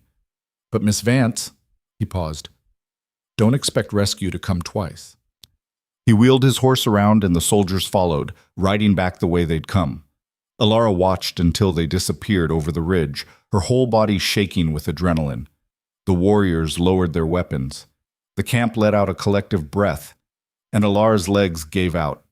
Kyle caught her before she hit the ground, his good arm wrapping around her waist. I have you? That was stupid, she said into his chest. That was so stupid. They could have, but they did not. You were brave, foolish, but brave. Seems to be a pattern with me. He laughed, the sound rough but genuine. Yes, it does. Naalnish appeared beside them. Get her inside, both of you. You should not be standing, Kyle. Your wound. We'll be fine. But he let Naalnish help guide them both back to the lodge. Inside, Alara collapsed onto the furs and Kyle settled beside her with a pained grunt. They sat in silence for a while, listening to the camp return to normal outside. Did you mean it? Kyle asked finally. Mean what? That this is home. Alara thought about the question, thought about the lodge around them, the tribe outside, the rough life she'd chosen over the civilized world that had failed her. Thought about the man beside her who'd given her back her voice when everyone else had tried to take it. Yes, she said. I meant it. He nodded slowly. Good. Because I do not think I could have let you go. Even if it was your choice, He stopped, struggling with the words. I would have, if you wanted it, but it would have been hard. Why? Alara turned to look at him. I'm just some white woman you bought. You barely know me. That is not true. His voice was firm. I know you stayed when you could have run. I know you stood in front of the tribe and chose me when you could have chosen safety. I know you sat with me for 3 days while I burned with fever and you did not leave even when you were exhausted. He met her eyes. I know you are stronger than you think you are, and braver, and that you are exactly where you choose to be. Kale, and I know, he continued, his voice dropping lower, that somewhere in these last weeks you stopped being an obligation and became something else, something important. Alara's breath caught. What are we doing here? I do not know. He reached for her hand, lacing their fingers together. But I would like to find out, if you are willing. She looked at their joined hands. His were scarred and calloused. Hers were blistered from work, starting to toughen. They fit together better than she'd expected. I'm willing, she said quietly. He leaned in slowly, giving her time to pull away. She didn't. His lips met hers, gentle at first, almost tentative. Nothing like the brief public kiss she'd given him at the fire. This was private, real. A question and an answer all at once. When they broke apart, Kyle rested his forehead against hers. I have wanted to do that since the night you chose the ceremony. Why didn't you? Because I promised to wait for you, to let you choose your own time. He pulled back just enough to see her face. Is this your time? Alara's heart was hammering so hard she thought it might break her ribs. She thought about everything she'd been through, the loss, the fear, the anger. She thought about Bernard selling her and the desert swallowing her old life and the slow, painful process of becoming someone new. She thought about Kyle, who'd bought her but refused to own her, who'd given her space to breathe, time to choose, respect when she'd expected brutality. Yes, she said, this is my time. What happened next was awkward and fumbling and nothing like the romantic stories Alara had read in her father's books. Kyle's shoulder hurt, and he had to stop twice to catch his breath. Alara didn't know what she was doing and kept apologizing until Kyle caught her face in his hands and told her to stop thinking so much. But it was theirs. Chosen, not taken. Given, not stolen. And when it was done, Alara lay in Kyle's arms, his good arm wrapped around her, her head on his chest, and felt something settle in her that had been restless for as long as she could remember. Are you all right? Kyle's voice rumbled under her ear. Yes. Are you? Your shoulder is fine. He pressed a kiss to her hair. Everything is fine. They lay there in the quiet, the afternoon sun filtering through the hide walls of the lodge, and Alara thought about how strange life was.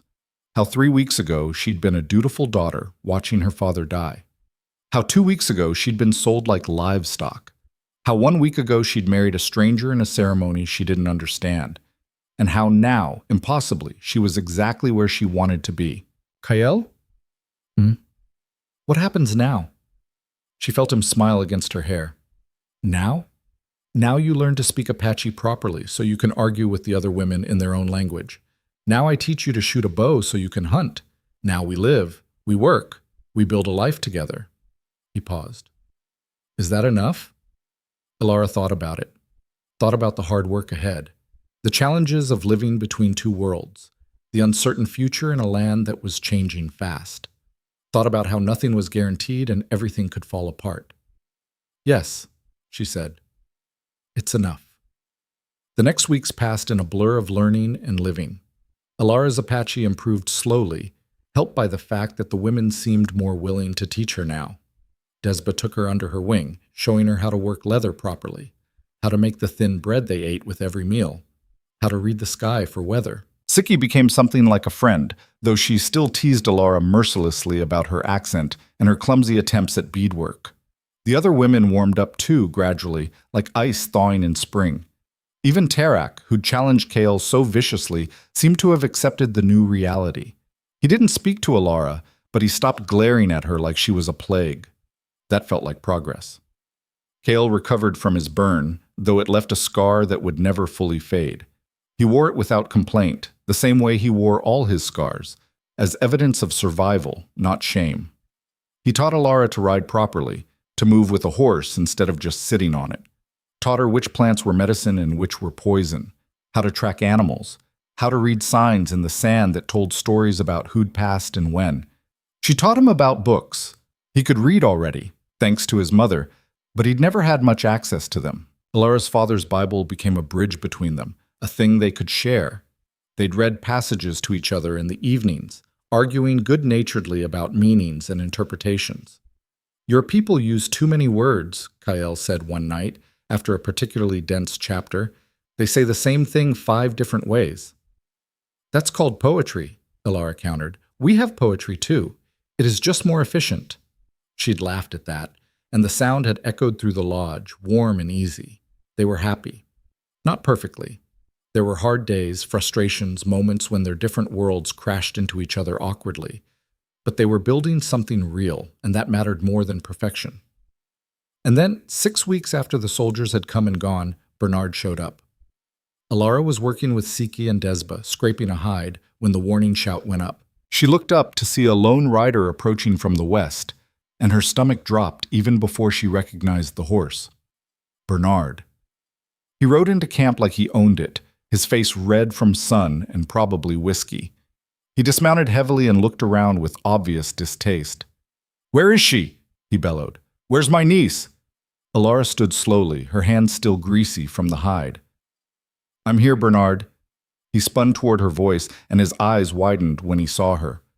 "What in hell happened to you? You look like one of them." "I am one of them now." "The hell you are."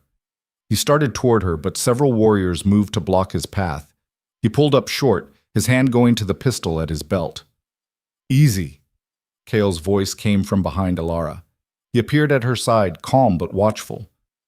"You are not welcome here." "I'm not talking to you, savage. I'm talking to my niece." Bernard's eyes were wild. "Alara, I don't know what they've done to you, what they've threatened, but you're coming back with me. Now." "No, I'm not." "You don't have a choice, girl. You're my responsibility. Your father left you in my care." "My father left me nothing," Alara interrupted, her voice cold. "You made sure of that when you stole everything he owned and sold me like livestock. I was protecting you." Bernard's voice rose. "Keeping you from starving. You think you could have survived on your own?" "Better than surviving with you." Bernard's face went darker. "The soldiers came to me, said they'd found you, said you claimed you weren't taken against your will." He spat into the dirt. "I told them you were confused, traumatized, that these animals had broken your mind." "The only animal here is you," Alara said quietly. He lunged at her then, too fast for the warriors to stop. His hand closed around her wrist, yanking her forward. "You're coming back." "I've already arranged another sale to a rancher up north who'll pay good money for a wife. More than these savages gave me. You'll come back, you'll marry him, and you'll stop embarrassing the family name." Kael moved, but Alara was faster. She twisted her wrist the way Siki had taught her, broke Bernard's grip, and drove her knee up into his stomach with all the strength she'd built, hauling water and chopping wood and working hides. Bernard went down hard, wheezing. "I'm not going anywhere with you," Alara said, standing over him. "Not now. Not ever. You stopped being my family the day you sold me, the day you treated me like I was worth less than horses." Bernard struggled to his knees, gasping for air. "You'll regret this. When winter comes and you're starving out here, when the soldiers come to round them up and ship them to reservations, when that savage you married gets himself killed and you're left with nothing, you'll regret it." "Maybe," Alara said, "but at least I'll have chosen it. That's more freedom than you ever gave me." Kael stepped forward and hauled Bernard to his feet, none too gently. "Go, and do not come back." "Or what? You'll kill me?" Bernard laughed, the sound ugly. "You're outnumbered, savage. The army, the settlers, we're coming. And when we do, there won't be anything left of your people but stories." "Perhaps," Kael said quietly. "But today you leave, and you never return. That is your only option." He shoved Bernard toward his horse. The older man stumbled, caught himself, and climbed into the saddle. He looked down at Alara one last time. "You're dead to me," he said. "Good," Alara replied. The feeling's mutual. She watched him ride away, and this time when he disappeared over the ridge, she felt nothing. No grief, no anger, just relief. Kael's arm came around her shoulders. "Are you all right?" "I think so." She leaned into him, grateful for the solid warmth of him. "Is it wrong that I don't feel bad about cutting him off?" No. Some blood is poison. Better to let it go. They stood there together, watching the dust settle from Bernard's departure, and Alara realized something. She wasn't the same person who'd stood in that trading post 6 weeks ago, waiting to be sold. That girl had been afraid, unsure, powerless. This woman, the one standing in an Apache camp wearing buckskin and speaking halting Apache and carrying herself with a strength she'd earned the hard way, this woman knew her own mind, knew what she wanted, and wasn't afraid to fight for it. That night, the tribe celebrated. Not Bernard's departure specifically, though Naalnish made a joke about it that got a lot of laughs. They were celebrating a successful hunt, new babies born, the simple fact of survival in a hard land. Alara sat with the women, joining in their songs even though she barely knew the words. Siki taught her a dance, laughing when Alara fumbled the steps. Desba shared her best stew, claiming Alara needed to put more meat on her bones. Across the fire, Kael watched her with an expression that made her chest tight. When their eyes met, he smiled, a real smile, full and unguarded, and she felt something shift and settle deep in her bones. Later, when they returned to their lodge and lay together in the firelight, Kael traced patterns on her arm with gentle fingers. "Do you miss it?" he asked quietly. "Your old life?" Alara thought about it honestly. "Sometimes. I miss my father. Miss the books we used to read together. I don't know. The certainty of it, maybe. Knowing what each day would bring. And now? Now I don't know what tomorrow will bring. But I think that's okay. I think maybe that's better, even." She turned to face him. "With my father, I was safe. But I was also waiting. Waiting for him to get better. Waiting for life to start.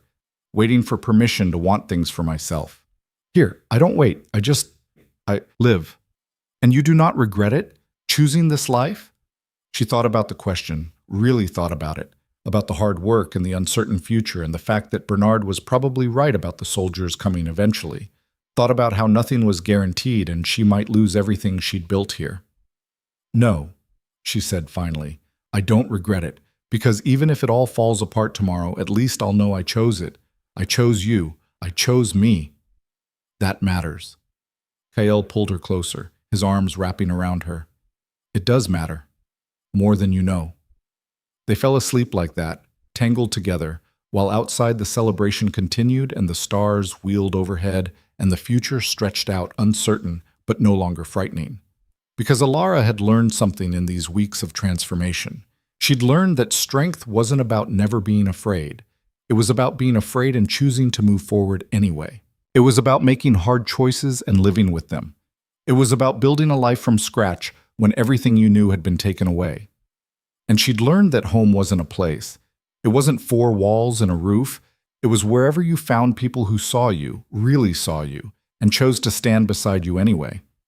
For Alara Vance, who'd been sold for horses and bullets, who'd expected brutality and found mercy instead, who'd chosen a stranger over the devil she knew, home was here. In this lodge. In these arms. In this life she was building one hard day at a time. And for now, for this moment, that was enough. 3 months passed before the world came for them again. Alara had almost forgotten what it felt like to be afraid. The rhythm of tribal life had absorbed her completely, the daily work, the seasons changing, the small joys and struggles that made up a life. She could speak Apache well enough now to hold real conversations. Could tan a hide without Desba hovering over her shoulder, could ride well enough that Kael trusted her to join the hunting parties. She'd stopped thinking of herself as the white woman who'd been sold, started thinking of herself as just Alara, Kael's wife, part of the tribe, someone who belonged. That morning started like any other. She woke to find Kael already up, building the fire back to life. Frost had touched the desert overnight, the first real cold of the season, and their breath misted in the air inside the lodge. "Winter is coming early this year," Kael said, not looking up from the fire. "Naalnish says we may need to move to lower ground soon. The canyon will be too exposed." "When?" "A week, maybe 2. Depends on the weather." He stood and came to where she still lay bundled in furs. "How do you feel about that? Moving again?" Alara considered. When she'd first arrived, the thought of the tribe packing up and moving to a new location had seemed chaotic, unsettling. Now it was just part of the pattern. I'm getting good at taking down lodges. Desba says I'm almost as fast as Siki. High praise. Kale's eyes crinkled with amusement. He reached down and pulled her up into his arms, despite her laughing protests that it was too cold to leave the furs. Come, I want to show you something. Now? Before breakfast? Now. She dressed quickly in the heavy buckskin dress Siki had helped her make for winter, wrapped herself in a thick blanket, and followed Kael out into the gray pre-dawn. The camp was quiet, most people still sleeping. Their breath plumed white as they walked. Kael led her up a narrow path that wound up the canyon wall. Alara had never taken this route before. It was steep and treacherous, requiring careful footing. But when they finally reached the top and stood on the rim looking out over the desert, she understood why he'd brought her. The sun was just breaking the horizon, painting the world in shades of gold and rose and deep purple. The desert stretched out endlessly in all directions, beautiful and terrible and so vast it made her chest ache. When I was a boy, Kael said quietly, my mother brought me up here, after the missionaries let her go, after she came back to us, broken and trying to remember how to be herself again. He paused. She stood right here and she said, they tried to make me small, tried to fit me into their tiny rooms and their tiny rules and their tiny world. But look how big the world really is. How can anyone claim to own something this big? Alara felt tears prick her eyes. She sounds like she was remarkable. She was. And she was also angry and sad and sometimes mean when the memories got too bad. She was not perfect, but she was strong. He turned to look at Alara. Like you. I'm not strong. I'm just doing what I have to do. That is what strength is, not the absence of fear, not being unbreakable, just doing what needs to be done, even when it is hard. He took her hand. I wanted to bring you here because I wanted you to see this, to remember it. Whatever happens, whatever comes, this is real. This land, this sky, this freedom. No one can take that from you unless you let them. Why are you talking like something's going to happen? Kael's expression grew troubled. Because it will, eventually. Bernard was not wrong about the soldiers coming, about the government wanting to push us onto reservations. It is only a matter of time. Then we'll deal with it when it comes. And if they try to take you, say you must go back to white society, I'll tell them the same thing I told Captain Matthews, that I choose this. I choose you. He pulled her close, resting his chin on top of her head. I hope it is that simple, but I fear it will not be. They stood there in the rising light, holding each other against the cold and the future, and Alara tried to memorize the moment, the way the sun felt on her face, the solid warmth of Kael against her, the impossible beauty of the world spread out below them. When they finally descended back to camp, Naalnish was waiting outside their lodge, her face grave. Riders coming, she said without preamble. Many riders, from the east. Alara's stomach dropped. Soldiers? Not soldiers, settlers, wagons, maybe 20, 30 families. The old woman's eyes were sharp. They are headed for the valley below, our hunting grounds. Kael cursed in Apache. When? 2 days, maybe less. Scouts saw them yesterday. They are moving fast. The tribe gathered quickly once the news spread. The council fire was built up and the warriors and elders assembled to discuss what to do. Alara sat with the women, but close enough to hear the debate that raged for hours. Some wanted to fight, drive the settlers off before they could establish themselves. Others argued for moving, finding new hunting grounds farther from white encroachment. A few, including Tarak surprisingly, suggested trying to negotiate with the settlers, establish boundaries that both groups could respect. Kyle listened more than he spoke, his face thoughtful. When he finally stood to address the council, silence fell. Fighting will bring the army, he said in Apache, his voice carrying across the circle. We all know this. We kill settlers. They send soldiers.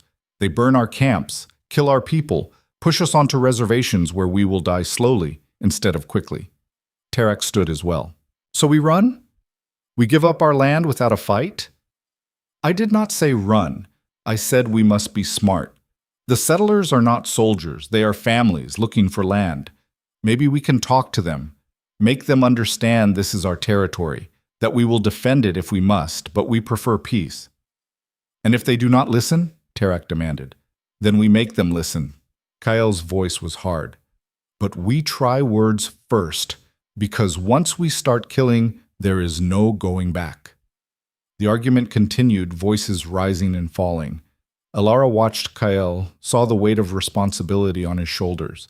He was trying to find a path between war and surrender, and it was tearing him apart. Finally, Naalnish stood. Enough. We will do this. Send a party to meet with the settlers. Talk. If they agree to stay out of our hunting grounds, we have peace. If not, she shrugged. Then we decide what comes next. Who goes to talk? Someone asked. Naalnish looked directly at Alara. Someone who speaks their language, who understands their ways, who can make them see us as people, not savages to be cleared from the land. Every head turned toward Alara. No, Kael said immediately. Absolutely not. It is too dangerous. It is the best chance we have, Naalnish countered. She is one of them. They will listen to her in ways they will not listen to us. And if they try to take her, claim she is a captive who needs rescuing? Then I tell them I'm not, Alara said, her voice steady despite her racing heart. I tell them exactly what I told Captain Matthews, that I choose to be here. Kael rounded on her. You do not understand what you are offering. These are not soldiers bound by rules. These are settlers, desperate, scared, willing to do terrible things to protect what they think is theirs. So are we, Alara said quietly. Aren't we? Willing to do terrible things to protect what's ours? She stood, facing the council. I'll go. I'll talk to them. And I'll make them understand that this land is not empty, that we're not going anywhere. The vote was close, but it passed. Alara would go, along with Kael, Tarak, and 3 other warriors. They would meet the settlers under a flag of truce and try to negotiate peace. The night before they left, Alara couldn't sleep. She lay awake listening to Kael's breathing, watching the fire burn low, and wondering if she'd just volunteered for something that would get them all killed. You are afraid, Kael said into the darkness, and she realized he wasn't asleep either. Terrified. Good. Fear means you understand the stakes. He rolled over to face her. But you do not have to do this. We can find another way. What other way? Fight? Run? This is the only option that doesn't end in blood. She reached for his hand. And I'm the only one who can bridge both worlds. You know that. I do, but I do not have to like it. You don't have to like it. You just have to trust me. His grip on her hand tightened. I do trust you. It is them I do not trust. They rode out at dawn. The settlers had made camp in a broad valley about half a day's ride east. As they approached, Alara could see the circle of wagons, the cook fires sending up smoke, the livestock penned nearby. It looked almost peaceful, ordinary. But she could also see the men with rifles standing guard, the way people stopped and stared as the Apache party approached, the fear and suspicion in their faces. Kael raised his hand in the universal gesture of peace. One of the settlers, an older man with a gray beard and tired eyes, stepped forward to meet them. We don't want trouble, the man said, his hand on his pistol. We're just passing through. You're camped in our hunting grounds, Kael said in careful English. This is our land. This is government land, the man corrected. Open for homesteading. We've got papers.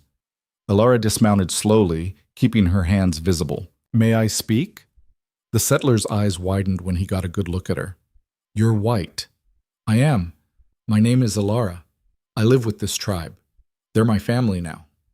She kept her voice calm, reasonable. And they're trying to tell you that this valley is their winter hunting ground. If you settle here, you'll starve them, force them to fight or move. Neither option is good for anyone. We've got rights, the settler said, but there was uncertainty in his voice now. The government gave you land that wasn't theirs to give, Alara interrupted. These people have lived here for generations. They know this land, know how to survive it, and they're willing to share, if you're willing to respect boundaries. Another settler pushed forward, a younger man with angry eyes. You're telling us we can't settle where we've been told we can? After we traveled 2,000 miles? Lost people along the way? My wife died crossing the desert, lady. I'm not giving up this land. Alara felt her heart break for him. I'm sorry for your loss. I truly am. But taking this land won't bring her back. It'll just cause more death, more loss, on both sides. She speaks sense, the older settler said, but the younger one wasn't listening. She's one of them now. Look at her, dressed like a savage, married to one probably. She doesn't speak for us. No, Alara agreed. I speak for myself. And I'm telling you that if you try to take this land by force, people will die. Your people, their people, children maybe, families. Is that really what you want? What we want is a home, a woman's voice called out. A middle-aged woman in a faded dress stepped forward. We just want a place to live, to raise our children, to be safe. So do they, Alara said, gesturing to Kael and the other warriors. That's all anyone wants, so why can't we find a way to share? How? The woman asked. How do we share land that isn't big enough for all of us? Kael spoke up, his English slow but clear. There is a valley 3 miles south. Good water, good grass. Not our winter grounds. We would not stop you from settling there. The older settler frowned. Why would you give that up? Not giving up, offering, in exchange for you staying out of our territory. Kael's voice was firm. We hunt here in winter. You settle in the South Valley. We stay apart. We both survive. You come here, we fight. Everyone loses. The settlers huddled together, arguing in low voices. Alara could feel the tension crackling, could see how close this was to going very wrong. Her hand crept to Kael's, and his fingers closed around hers, a small gesture of solidarity. Finally, the older settler turned back to them. We'll need to see this South Valley. Make sure it's suitable. I will take you, Kael offered. You and 2 others. Tomorrow, at dawn. You see for yourselves. The settlers studied him for a long moment. All right, but we keep our weapons. Of course, so will we. They negotiated for another hour, establishing boundaries, discussing what would happen if either side violated the agreement, working out how to handle disputes. It was exhausting and tense, and several times Alara thought it was going to fall apart entirely. But slowly, painfully, they built something that looked almost like peace. When they finally rode away, the sun was setting and Alara was shaking with relief and delayed fear. You did well, Kael said quietly. We did well. All of us. She looked back at the settler camp. Do you think it'll hold? The agreement? For a while. Maybe longer if we are lucky. But eventually, he shrugged, eventually more settlers will come. The government will push harder. Our world is ending, Alara. Slowly, but certainly. Then we make the most of the time we have. He pulled her close as they rode, and she leaned back against him, grateful for his warmth, his strength, his presence. The tribe celebrated when they returned with news of the agreement. It wasn't perfect, but it was a victory. They'd avoided war, kept their hunting grounds, bought themselves time. In a world where everything was being taken, time was precious. That night, Na'alnish sought Alara out. You surprised me today. How so? I thought you might choose them. Your own people. Go back to your world. The old woman's eyes were shrewd. But you did not. You chose us. Again. Even when it would have been easier not to. They're not my people anymore, Alara said simply. You are. Na'alnish nodded slowly. Then you should know there is a ceremony for those who are adopted fully into the tribe, who become Apache not by marriage alone, but by choice and by spirit. She paused. The council agrees you have earned this, if you want it. Alara's throat went tight. I want it. The ceremony happened 3 days later, under a full moon. It was different from the marriage ceremony, more solemn, more spiritual. They painted her face with sacred symbols, sang songs in Apache that she understood now, spoke words over her that welcomed her fully into the tribe. When it was done, Na'alnish placed a necklace around her neck, leather cord strung with turquoise and silver, beautiful and meaningful in ways Alara was still learning. "You are one of us now," Nalnish said. "Truly. Your name is Alara, which means nothing in our language, so we give you another name, one that speaks to who you have become." She spoke in Apache, and Alara heard the women around her murmur in approval. "What does it mean?" Alara asked. "She who chooses her own path," Kael translated, his voice rough with emotion. "It is a good name, a true name." Alara touched the necklace, feeling the weight of it, the meaning. She'd been sold, bought, renamed. But this name, this one she'd earned, this one was hers. The winter was hard. The tribe moved to lower ground, but game was scarce and the cold was bitter. Alara learned what it meant to be truly hungry, to go days with little food, to watch children cry from empty bellies and know there was nothing to give them. But they survived. Through fierce storms and lean times, they survived. And when spring finally came, breaking the cold's grip on the land, it felt like a triumph. The settlers in the South Valley had honored the agreement. There'd been a few tense encounters, livestock straying into Apache territory, a hunting party getting too close to the settlement, but nothing that couldn't be resolved with talking. The peace held. Alara spent that spring learning to plant a garden with some of the other women, blending Apache knowledge with what she remembered from her old life.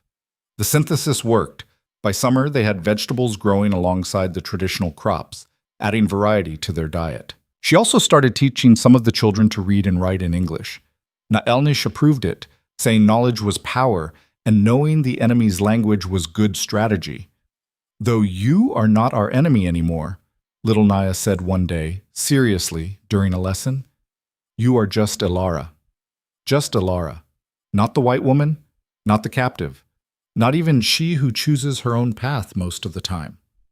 Just Alara." It was enough. On a morning in late summer, Alara woke to find Kael watching her with an odd expression. "What?" she asked, suddenly self-conscious. "You are pregnant." The words hung in the air. Alara's hand went to her stomach automatically. How do you know?" "Na'elnish told me yesterday. She says the signs are there. She is usually right about these things." Alara's mind raced. Pregnant. A baby. Their baby. The thought was terrifying and exhilarating in equal measure. "Are you happy?" she asked quietly. Kael's face broke into the widest smile she'd ever seen from him. "Happy? Alara, I am—" He seemed to struggle for words. "I am more than happy. I am overwhelmed, grateful, terrified. That makes two of us." He pulled her close, his hand spreading across her still flat stomach. "A child. Our child. Growing up between two worlds, belonging to both." "Growing up free," Alara corrected. "That's what matters most." The pregnancy was not easy. Alara was sick for months, could barely keep food down. The women rallied around her, bringing remedies and comfort and stories about their own pregnancies. Even Tarek's wife, a woman named Kiona who'd been coolly distant before, warmed up, sharing practical advice about what to expect. As her belly grew, Alara felt herself changing in ways that had nothing to do with the baby. She felt more connected to the tribe, to the land, to the cycle of life that moved through all things. She felt powerful and vulnerable simultaneously, and she felt afraid, because bringing a child into this uncertain world, where soldiers might come any day, where the life they'd built was fragile and could shatter, seemed almost cruel. "What if it all falls apart?" she asked Kael one night, her hand on her swollen belly. "What if the agreement with the settlers breaks down? What if the army comes? What kind of world are we bringing a child into?" "The same world we live in," Kael said. "Uncertain, dangerous, beautiful, full of possibility." He placed his hand over hers. "We cannot promise this child safety. No parent can, in any world. But we can promise love, teaching, the truth that they are wanted and valued. That is enough." "Is it?" "It has to be." The baby came in early spring, in the middle of a rainstorm that turned the whole world to mud. Alara labored for hours, surrounded by women who'd done this before, who knew exactly what to do even as Alara felt like she was being torn apart. Kael waited outside the lodge with the other men, pacing like a caged animal. Alara could hear his voice occasionally, asking questions, being reassured by the older warriors that this was normal, that women were strong, that everything would be fine. And then finally, a baby's cry split the air. Nalnish emerged from the lodge, her weathered face creased in a smile. A daughter, strong lungs, mother and child are well. Kael pushed past her into the lodge, and Alara looked up from the tiny red squalling thing in her arms to see his face transform with wonder. A daughter, he breathed, kneeling beside them. May I? Alara placed the baby in his arms and watched as this warrior, this man who'd faced down soldiers and settlers and rivals, melted completely. She is perfect, he whispered. Look at her, perfect. She's wrinkled and red and angry, Alara said, but she was smiling. But yes, perfect. They named her Ayana, which meant eternal blossom. She was a good baby, curious and alert, with Kael's dark eyes and Alara's stubborn chin. The tribe doted on her, passing her from person to person, each one welcoming her in their own way. Even Tarak, who'd been so hostile at the beginning, held her gently and said in Apache that she would be strong like her mother, brave like her father. Watching him, Alara realized something. The tribe had accepted her fully not just because she'd proven herself, but because she'd given them this, a child who carried both worlds in her veins, a bridge, a future. Ayana was 6 months old when the soldiers came back. They arrived without warning, 24 cavalry soldiers led by a different officer than before. This one was younger, harder, with cold eyes that assessed everything. We're looking for illegal settlers in Apache territory, he announced to the tribe. We have orders to relocate any white persons found living with hostile Indians. Alara stepped forward, Ayana on her hip. I'm not being held here against my will. Ma'am, we have a report from a Bernard Vance claiming his niece was kidnapped and is being held captive. Says she's been brainwashed, possibly coerced into bearing half-breed children. The officer's eyes flicked to Ayana with obvious distaste. That you? Alara felt rage flood through her, hot and bright. Bernard is a liar. He sold me for horses, and I chose to stay here because these people treated me better than my own blood ever did. Nevertheless, ma'am, we have orders. You and the child will be coming with us. No. Kael stepped up beside her, his voice deadly calm. She is my wife. That is my daughter. You will not take them. The officer's hand went to his pistol. Sir, we can do this the easy way or the hard way, but either way, the white woman and child are coming with us. The tribe had gathered around them now, warriors armed, women holding their own children close. The tension was suffocating. If you try to take them, Kael said quietly, we will fight, and many will die. Your men, our people, maybe even the women and children you claim to be protecting. Is that what you want? The officer's jaw tightened. I have my orders. Then change them. Alara's voice cut through the standoff. She handed Ayana to Siki and stepped forward, directly between the soldiers and her tribe. Because I'm not going anywhere. And if you try to make me, you'll have to shoot me first. You prepared to do that? Shoot an unarmed woman in front of her baby? Ma'am, step aside. No. Alara planted her feet. You want to take me? Then do it. Shoot me. Drag my body away in front of my daughter. Let her grow up knowing that your idea of salvation was murdering her mother. The officer looked uncertain now. I'm not going to shoot you. Then you're not taking me. Alara's voice was steel. I am not a captive. I am not brainwashed. I am a woman who made a choice, who continues to choose every single day the life I want to live. And that life is here.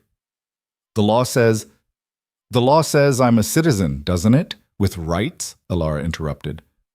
So where in the law does it say you can force me to leave my home against my will? Where does it say you can take a nursing mother from her baby because you don't approve of who she married?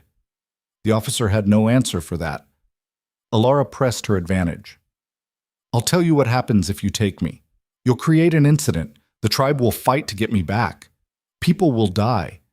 And when word gets out that the cavalry forcibly separated a mother from her family because they disapproved of her marriage to an Apache man, there will be hell to pay. Politicians will get involved, newspapers. You'll be the officer who started a war over one woman's right to choose her own husband. She could see him calculating, weighing options, understanding that she was right. Write your report, Alara said, her voice gentler now. Say you found me. Say I told you I'm here by choice. Say the child is healthy and well cared for. Say that forcing the issue would cause more problems than it solves. She paused. Or shoot me and start a war. Your choice. The silence stretched out forever. Then the officer let his hand drop from his pistol. Stand down, he told his men. Then to Alara, You're making a mistake, ma'am. It's my mistake to make. He mounted his horse, his face tight with frustration. When this all falls apart, and it will, don't expect the army to come rescue you again. I won't. The soldiers rode away, and Alara stood there shaking, adrenaline draining from her system. Kale's arms came around her from behind, and she leaned into him, suddenly exhausted. That was insane, he said into her hair, and brave. And I thought my heart was going to stop. I wasn't going to let them take her, take us. Alara turned in his arms. This is our home, our family, and I will fight for it every single time. Around them, the tribe began to disperse, the crisis averted.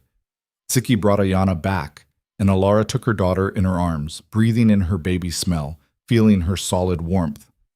You know they will come back, Kael said quietly.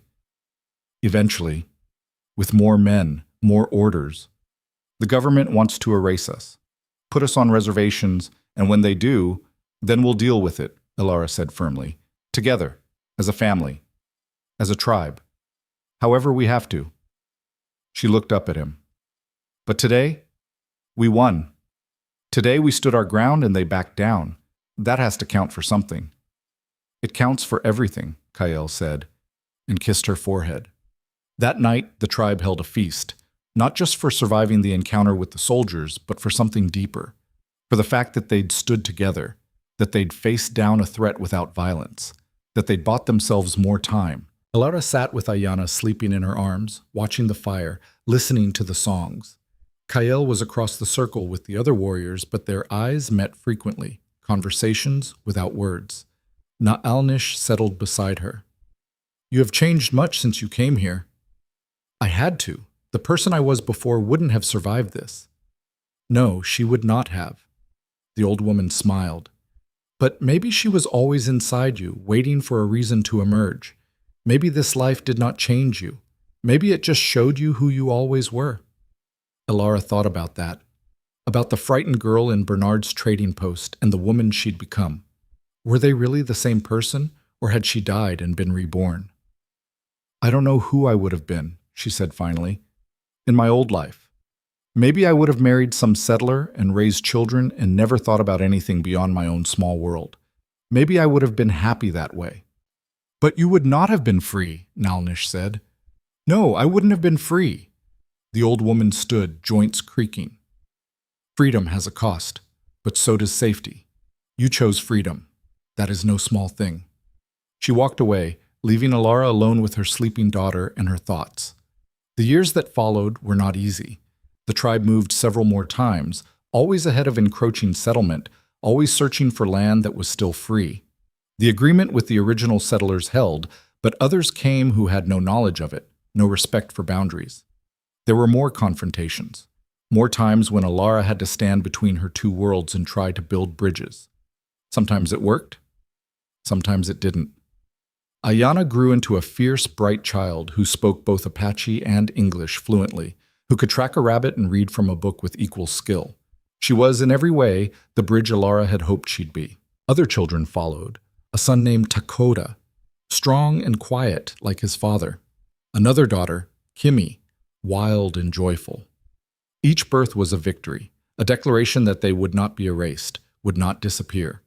The tribe shrank over the years as disease and displacement took their toll. Some left for the reservations, choosing confinement over constant flight.